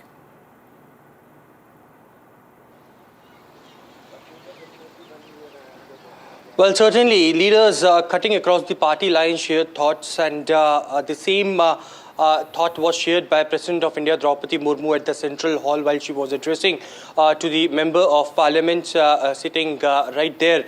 President of India Draupadi Murmu clearly stated that yes, India is moving forward from the colonial thought to the integral values of the country, and this is all because the Constitution of India. Draupadi Murmu went on to say that this government has worked to uplift and to make life better of the scheduled caste, scheduled tribe, and therefore the reason perhaps the constitutional validity had been given to those institutions who are being made by and the commissions being made for the SC/ST. She also stated that this government had made sure that how the women gets their due right, and by removing triple talaq, by bringing a new law, the rights of women, had got. It is also President of India Draupadi Murmu who stated that how India is moving forward to become the third largest economy in the world, and this is all because of the constitution values. She also remembered those members of the Constituent Assembly, Baba Sahab Ambedkar and others who gave constitution, and went on to say that this is a constitution which can have amendment as per the demands and requirements of the people of this country, and therefore the reason in the past we have seen several such amendment being made to the constitution. So certainly a day of celebration where from Lok Sabha Speaker to Vice President and later Draupadi Murmu, President of India, addressed the Member of Parliament on the dais. We have seen from Prime Minister to the Leader of the House, JP Nadda, Parliamentary Affairs Minister Kiran Rijiju, Vice President, alongside with Leader of Opposition from both Rajya Sabha and Lok Sabha were present.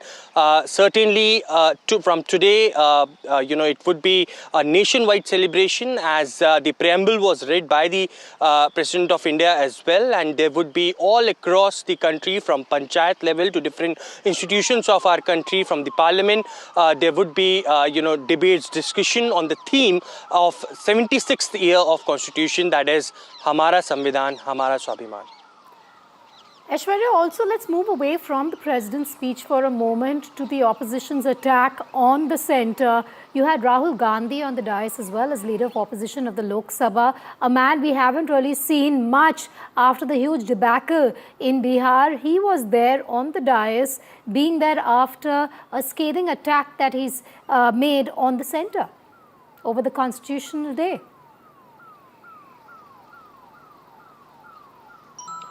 Well, leaders across the party line have shared their thoughts today on social media platform on the Constitution Day. It is from save the Constitution to strengthen the Constitution debate, which has been going on. There has been a political war of words which had been, which we have witnessed since the general elections back in 2019, and it was Rahul Gandhi who said that we will save the constitution, their rights, and the entire opposition in one way, stating that it is an attack that the government is doing continuously on the Constitution of India, not upholding the rights.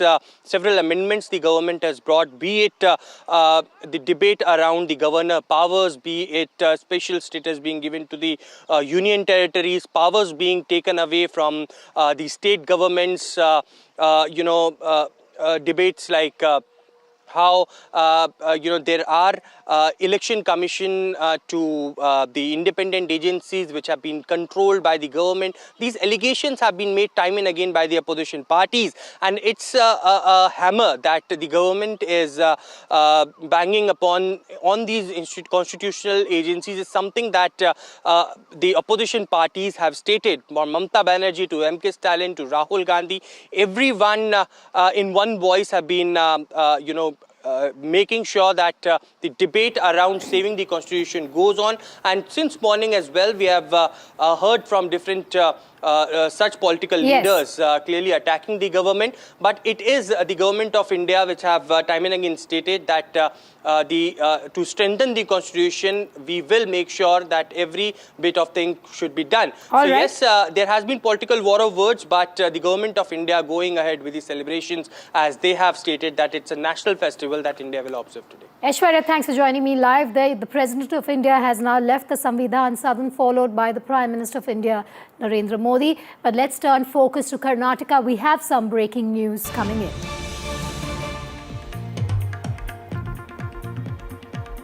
Big news coming in from the state of Karnataka. The Congress will decide on who will be Chief Minister of the state before the winter session of Parliament begins. That's scheduled to start on the 1st of December. Congress President Mallikarjun Kharge is to meet with Rahul Gandhi, and sources are saying that the meeting is likely today or tomorrow. Also, both Siddaramaiah and DK Sivakumar are likely to be called to Delhi. Veera joining me live on that story. Veera, just take us through the inside track on this. A lot of details emerging. The big two top takeaways is that decision in terms of the camps and their chorus for DKS to be Chief Minister and Siddaramaiah to be Chief Minister is in all likelihood to be taken before the 1st of December, and the final call rests with Rahul Gandhi. Look, Vedika, this is more about setting about categorical optics as far as the Congress is concerned. They don't want winter session to start with chaos in Karnataka. And the kind of public statements one has been hearing from MLAs, from the different camps, has been disconcerting, according to sources, even to the Congress president.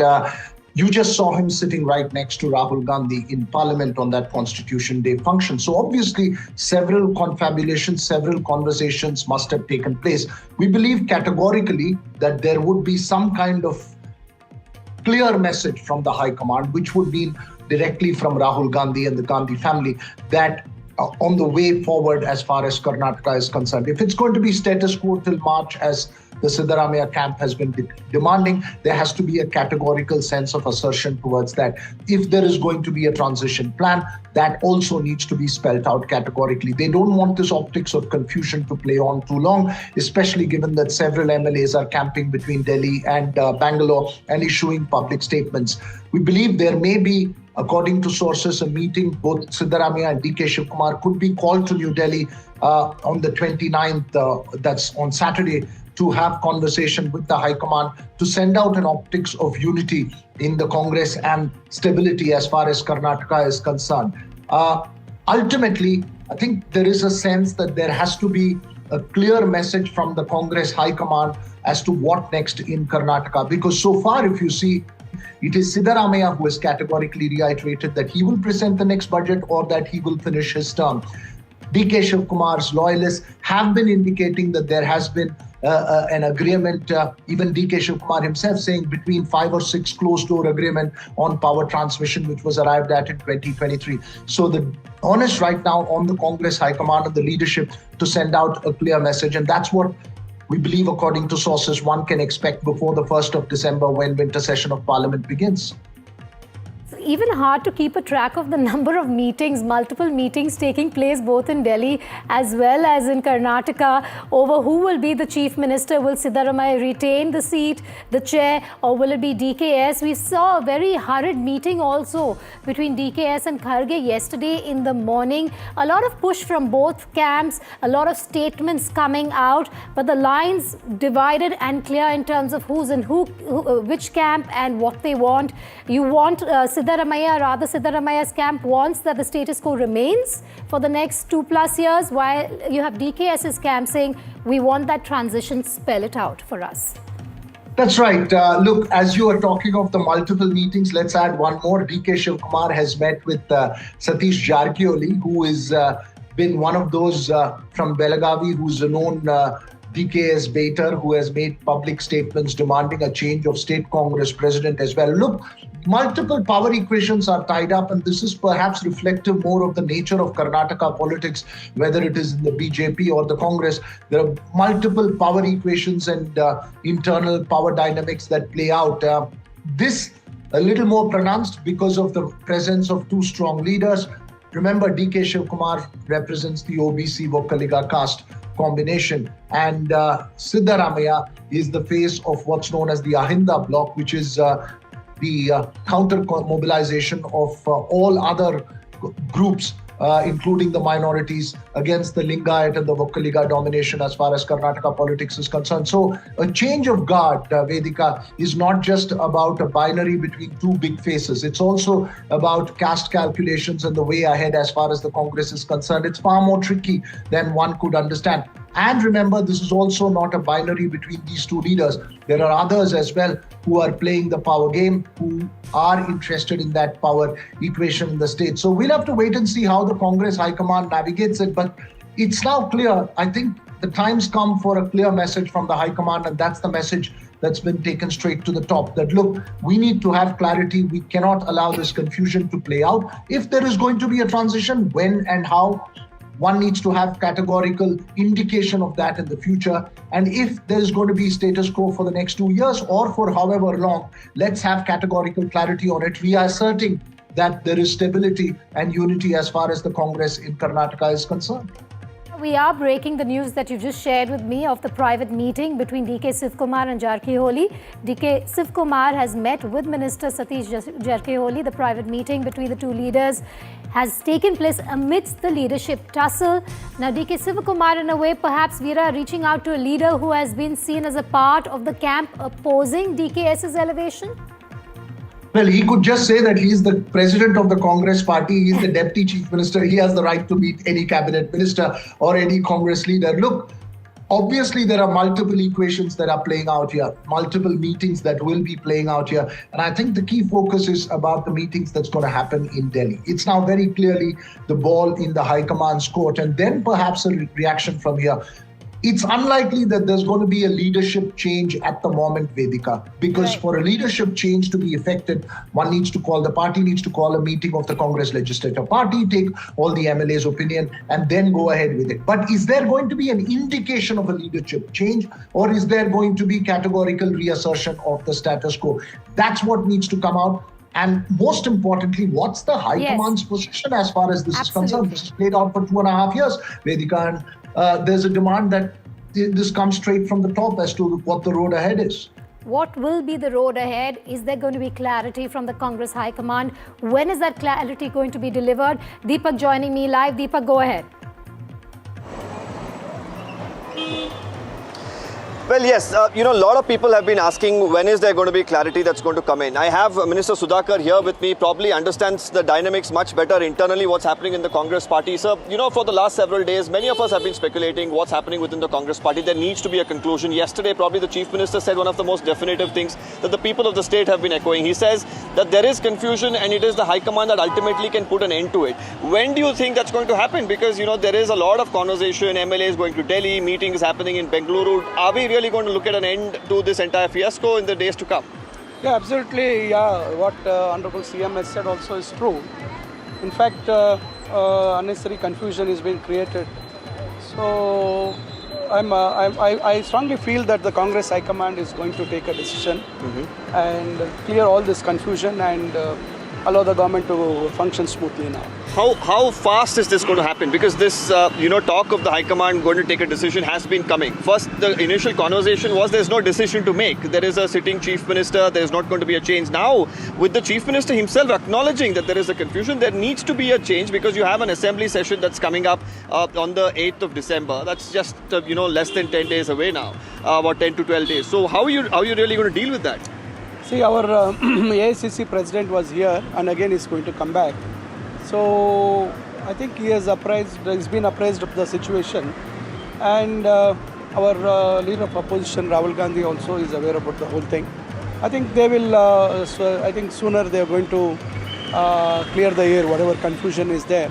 They're going to clear the air and everything is going to settle down without any issues. So I also like to ask you, you've been the target of the opposition for quite some time, but now it's reached its pinnacle, isn't it? Because the opposition is saying, where is governance? Everyone's worried either about becoming chief minister, becoming ministers, or retaining positions. So what happens to governance? It's taken a complete backseat in the state of Karnataka.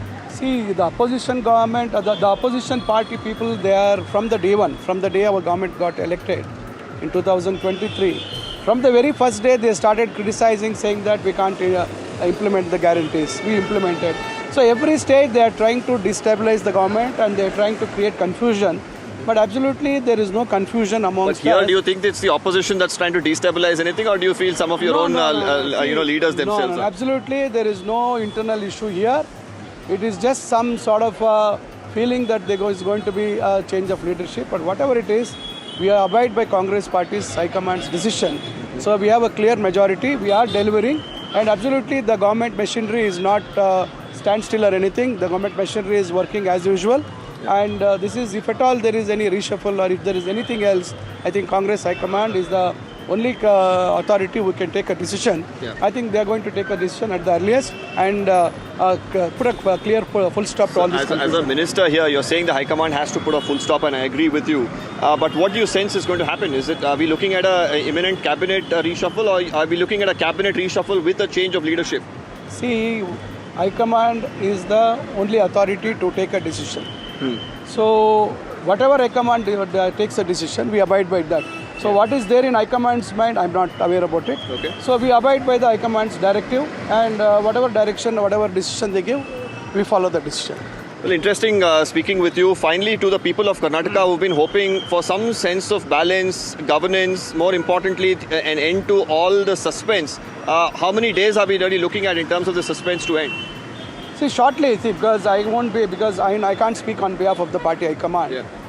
We can only expect party High Command to take a decision, and I feel Congress party High Command is experienced enough to settle these confusions at the earliest. So, absolutely, I'm telling to the people of Karnataka, absolutely nothing to worry.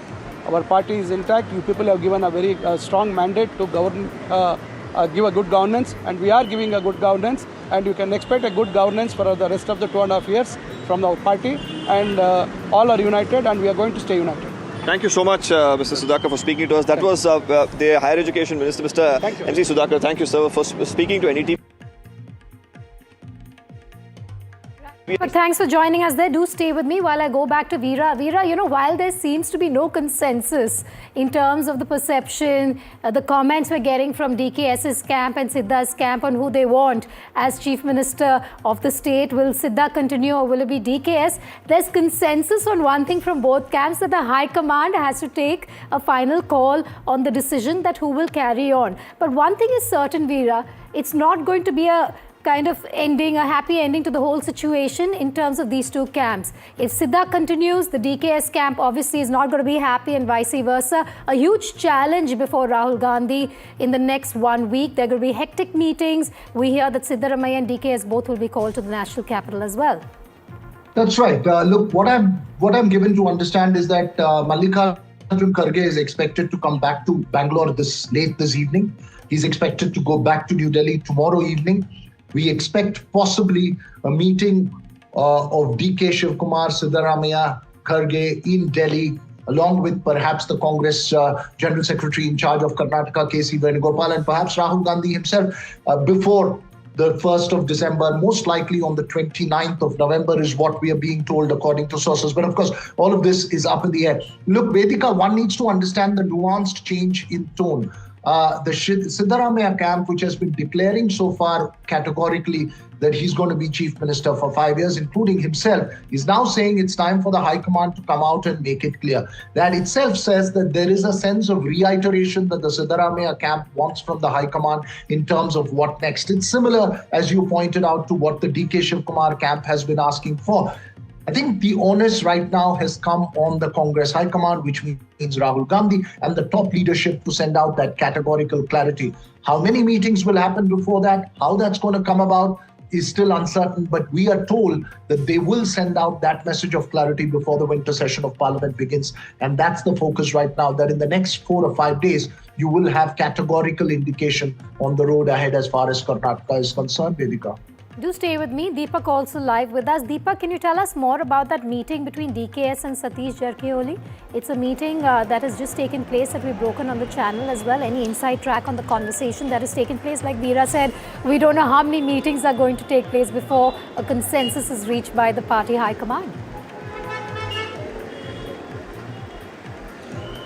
Well, on one hand, the High Command can have its share of meetings, but for the High Command to make up its mind, they need to be sure that the person that they're going to choose to continue for the remainder of the 2.5 years is somebody who can keep the party together. And now this particular meeting seems to be in furtherance of that, because it's very important to note here, Satish Jarkioli is somebody who in the past has said that, he's in the race as well. He's even said that he's in the race for the KPCC president's post as well. He's somebody who's been seen as from a camp which is opposed to DK's elevation. Now for Mr. Satish Jarkioli and Mr. DK Shivakumar to hold that meeting, it seems like many of those bonds are coming together at a time where it's needed the most for Mr. DK Shivakumar, because if he has to prove himself in front of the High Command that he's a person who can keep the party together, not just as a KPCC chief but also as a chief ministerial face, then leaders like G. Parmeshwar, like Satish Jarkioli, like K.H. Muniappa, who are veterans in the party, should also give their green flag, because at the end of the day you cannot have a one-man ship here. You'll have to have a collective, and this is a very important meeting that has taken place on on those lines. It really remains to be seen how it materializes for Mr. DK Shivakumar in the days to come. What exactly was spoken here, what I'm picking up is that it was predominantly on the lines of how things will move forward to strengthen the party, really to take it from here to another level up. Would that mean that Mr. Jarkioli as well will have a role to play in case Mr. DK Shivakumar is elevated, and what sort of role will that be? There is of course his ambition to become the KPCC chief as well. Is this something that's on the card? So a lot of permutations and combinations that could come into the picture here, but more importantly for Mr. DK Shivakumar to at this point in time reach out to a minister who has for a long time been seen as somebody who's opposed to his elevation, or can be used as a counter to his elevation, because we've seen the likes of Yatindra Siddaramaiah, who said that if anybody can take the Ahinda flag from Mr. Siddaramaiah and take it forward in the party, it is going to be Satish Jarkioli. Now for him to meet Mr. DK Shivakumar at such a juncture is of course a very important aspect ahead of what's going to happen of course in Delhi as well.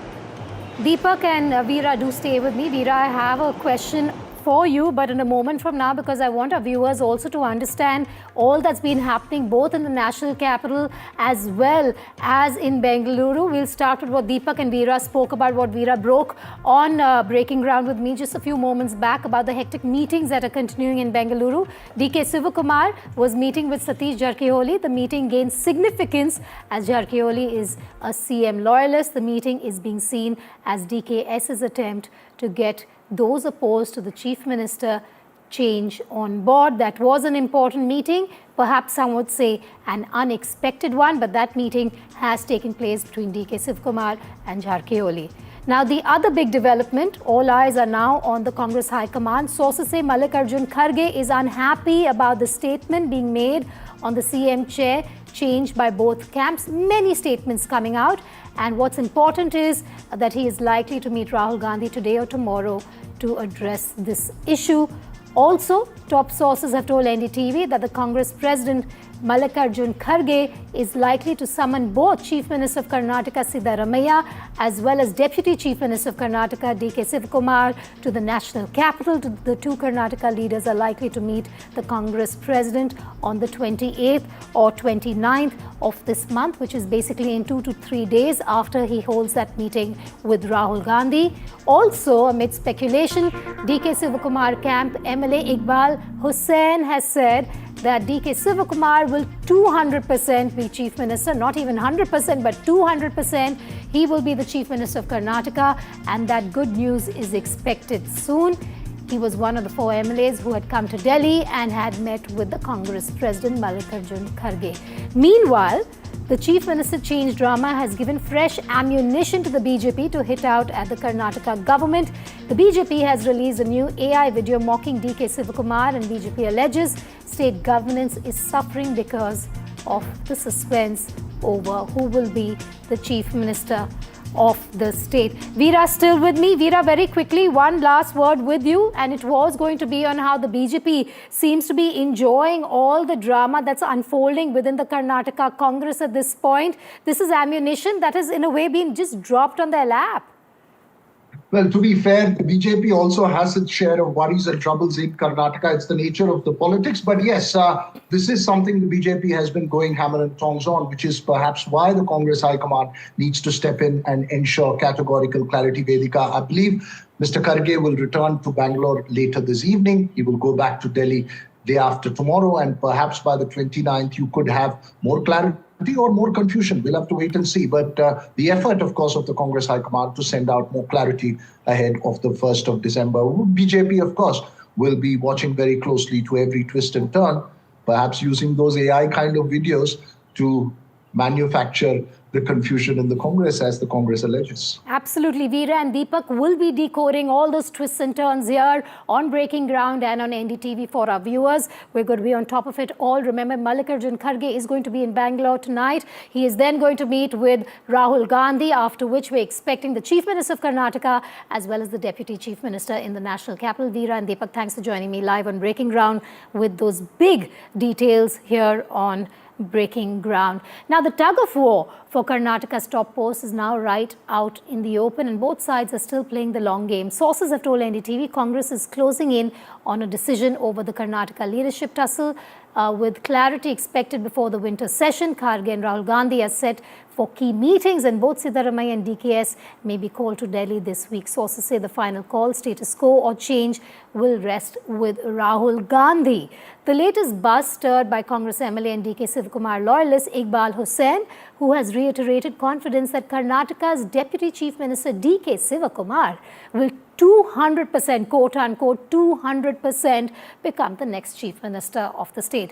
Echoing Sivakumar's earlier comments, the MLA added the transfer of power is a secret deal among 5 to 6 party leaders who will decide. Now, Hussain, who was part of the group of MLAs that travelled to the national capital to meet senior Congress leaders to push for Sivakumar's elevation, made the remarks amid continued murmurs within the party about power tussle. Meanwhile, Siddaramaiah pushed the ball back into the High Command's court, saying it is up to the High Command to take a call. Amid power tussle, BJP has released, like I said, a fresh AI video mocking DKS, where he's seen shopping for the Chief Minister's chair. ನಾನೇನು ಕೇಳಿಲ್ಲ, ನನಗೆ ನಾನು chief minister ಮಾಡಿ ಅಂತಲೂ ನಾನು ಇದು ನಮ್ಮ 5-6 ಜನದ ದುಡ್ಡಿನ ವ್ಯಾಪಾರ. ನಾನು ಇದನ್ನು ಬೈರೋಂಗ ನಾನು ಮಾತಾಡೋದು. ನಾನು ನಂಬಿರೋದು ನಮ್ಮ ಆತ್ಮಸಾಕ್ಷಿ. ನಮ್ಮ ಆತ್ಮಸಾಕ್ಷಿಗೆ ನಾವೆಲ್ಲ ಕೆಲಸ ಮಾಡಬೇಕು. ನನಗೆ ಪಕ್ಷಕ್ಕೆ ಯಾವ ಥರದ ಮುಜುಗರ ತರೋಕ್ಕೂ ನನಗೆ ಇಷ್ಟ ಇಲ್ಲ. ಪಕ್ಷನ ವೀಕ್ ಮಾಡೋಕ್ಕೂ ನನಗೆ ಇಷ್ಟ ಇಲ್ಲ. ಪಕ್ಷ ಇದ್ದರೆ ನಾವು, ಕಾರ್ಯಕರ್ತರಿದ್ದರೆ ನಾವು. ಸೊ ನಮ್ಮ ನಾಯಕರುಗಳಿಗೆ ನಮ್ಮ CM ಹೇಳಿದ್ದಾರೆ, ಅವರು ಹಿರಿಯರು, ಅವ್ರು ನಮ್ಮ ಪಕ್ಷಕ್ಕೆ ಒಂದು ದೊಡ್ಡ ಆಸ್ತಿ. ಅವ್ರಿಗೂ ನಾವು 7 ವರ್ಷ ಈಗಾಗಲೇ ಮುಗಿಸಿದ್ದಾರೆ. ಇನ್ನು ನೆಕ್ಸ್ಟ್ ಬಜೆಟು ಮಾಡಿಸ್ತೀನಿ ಅಂತ ಹೇಳ್ತಾರೆ. ಭಾಳ ಸಂತೋಷ. ಅಪೋಸಿಷನ್ ಲೀಡರ್ ಆಗಿದ್ದಾರೆ, ಅವರು ದುಡಿದಿದ್ದಾರೆ, ಅವರು ಪಕ್ಷ ಕಟ್ಟಿದ್ದಾರೆ. ಸೊ ನಾವೆಲ್ಲ ಸೇರಿ ಮುಂದಕ್ಕೆ 28 ಗುರಿ ನೋಡಿ 29. Set of MLAs also are appealing the High Command. You should put this matter to a rest. Whatever they want to say, let them say to the High Command. Ultimately, to put a full stop to this confusion, the High Command has to take it. ಹೇಳ್ತೀನಲ್ಲ ಆ ಮಾತಕ್ಕೂ ಬದ್ಧವಾಗಿರ್ತೀವಿ ನಾವು. ಆಗ್ತಾರೆ ಅನ್ನೋ ನಂಬಿಕೆ ನಿಮ್ಮಲ್ಲಿ ಇದೆಯಾ sir? 200% ಅವ್ರು ಹಾಗೆ ಆಗ್ತಾರೆ. ಯಾವಾಗ ಆಗ್ತಾರೆ? ಹೀಗೆ ಆಗ್ತಾರೆ.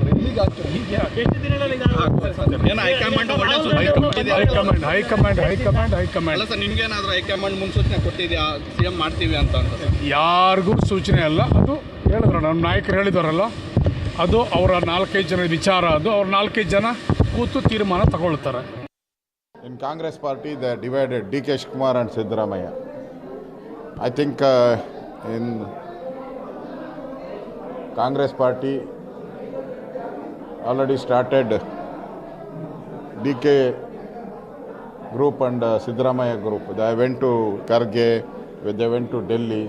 The lobby is going on. Money is flowing in Congress party. That's why this issue become in Karnataka main issue. There is no development in Karnataka. Only CM chaired issue. Only CM chair issue. Everything is okay. Everybody is abiding by whatever decisions High Command take. When all of us are speaking in the same voice, where is there ambiguity? See, BJP is finding no issues. They're falling flat on their faces whenever they're raising any issues. The problem is with them, not with us. Mr. Ashok is jobless now. It's been 2.5 years since they're screaming revolution, revolution. Actually, the revolution happened in their party. They threw out Mr. Yatnal. The revolution is happening in their party. They are begging for continuation of being the opposition leader and the BJP president. So to hide their party failures, they are showcasing as if there is a big revolution going on in the Congress. ಇವತ್ತಿನ ಪರಿಸ್ಥಿತಿಯಲ್ಲಿ ಘನತೆ ಗೌರವ ಮಾನ ಮರ್ಯಾದೆ ಇದೆಲ್ಲ ಇದ್ದರೆ ಸಿದ್ದರಾಮಯ್ಯರು ಡಿ.ಕೆ. ಶಿವಕುಮಾರ್ ಇಬ್ಬರು ಕೂಡ ವಿಸರ್ಜನೆ ಮಾಡಬೇಕು ಮತ್ತು ಚುನಾವಣೆ ಎದುರಿಸಿ ಜನಾಶೀರ್ವಾದ ಪಡ್ಕೊಂಡು ಬರ್ತಾರೆ ಆಗಲೇ ಅವರಿಗೆ ಸರ್ ಡಿ.ಕೆ. ಶಿ ಅವರು ಕಾಂಗ್ರೆಸ್ನ ಸಿಎಂ ಆಗೋದಕ್ಕೆ ನಮ್ಗೆ ಯಾವುದೇ One thing is clear, that power is above people for Karnataka Congress, and therefore people are suffering. Potholes, law and order, high prices, crumbling infrastructure, bad economic state, and women's safety is in tatters, and farmers are suffering. And what is the priority of Karnataka Congress and Congress Party? Satta ki ladai, power, chair ki ladai.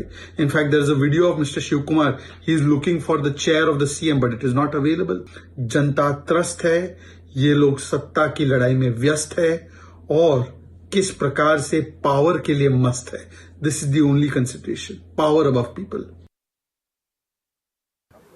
ಏನು ಹೊರಗೆ ಬಂದಿಲ್ಲ, ಅದು ಪಕ್ಷದ ಆಂತರಿಕ ವಿಚಾರ. ಅದು high command, ಪಕ್ಷದ ವರಿಷ್ಠರು ಎಲ್ಲರೂ ಕೂಡ ನಿರ್ಧಾರ ಮಾಡ್ತಾರೆ. ಮತ್ತು ನೀವು ರಿಪೀಟೆಡ್ಲಿ ಎಲ್ಲ MLAಗಳು ಹಿಡಿದು ಕೇಳೋದ್ರಾಗ ಅರ್ಥ ಏನದು? AICC ಅಧ್ಯಕ್ಷರು ಹೇಳಿದ್ರು ಕೇಳೋಲ್ರಿ ನೀವು. ಸರ್ AICC ಅಧ್ಯಕ್ಷರ ಅಡ್ಕೋತನೆ ಅಡ್ಕಿ ಸಿಕ್ಕಂಗೆ ಹೇಳಿದ್ದಾರೆ ಸರ್. ಕ್ಲಿಯರ್ ಆಗಿ ಹೇಳ್ತಿರಂಗಿಲ್ಲ ರಾಜಕಾರಣ, ಎಂದೂ ಹೇಳೋದಿಲ್ಲ ಯಾರು. ಅದು ಆಗಂಗೆ ಆಗ್ತಿರ್ತದೆ, ಹೋಗಂಗೆ ಹೋಗ್ತಿರ್ತದೆ. ಅಲ್ಲ ಸರ್, ಈಗ ಮತ್ತೆ ಡಿ.ಕೆ. ಶಿವಕುಮಾರ್ ಅವರು CM ಆಗ್ಬೇಕಂತ ಹೇಳಿ 4-5 ಜನ ಯಾರಿಗೆ ಆಸೆ ಇಲ್ಲ.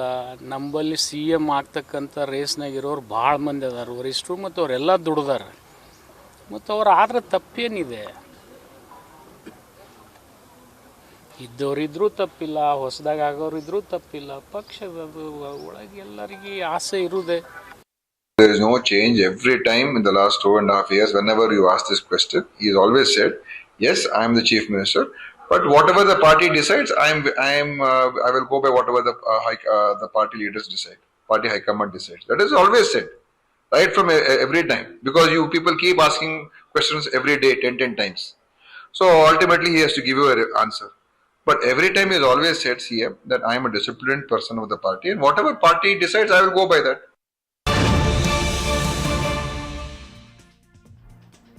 News just coming in. If you remember, there's a huge major political controversy that has broken out after Trinamool Congress MLA Humayun Kabir declared that he would lay the foundation stone of a Babri Masjid on the 6th of December in Murshidabad district. Now you have the TMC chief and West Bengal Chief Minister Mamata Banerjee's temple push in the state of West Bengal. Amid the MLA's Babri Rao, the Chief Minister has announced a Mahakal temple. She said that that land has been identified and work will start soon. This while someone from her party, an MLA, is pitching for a masjid. এবার তো রাজারহাটে আমি করছি eco tourism পার্কের অপোজিটে একটা দুর্গা অঙ্গন 365 দিনের জন্য একদম জগন্নাথ ধামের মতোই আকর্ষণীয় হবে। জমি অলরেডি হয়ে গেছে ক্লিয়ার, ডিসেম্বর বা জানুয়ারির মধ্যে উদ্বোধন করব। তারপরে ওদিকে যেটা হচ্ছে মহাকাল মন্দির, শিলিগুড়িতে বিরাট মহাকাল মন্দির তৈরি করে দেওয়া হচ্ছে। Ritik now joining me live on that story. Ritik, you have the Chief Minister of West Bengal pitching for a temple while you have Trinamool Congress MLA Kabir pitching for a masjid.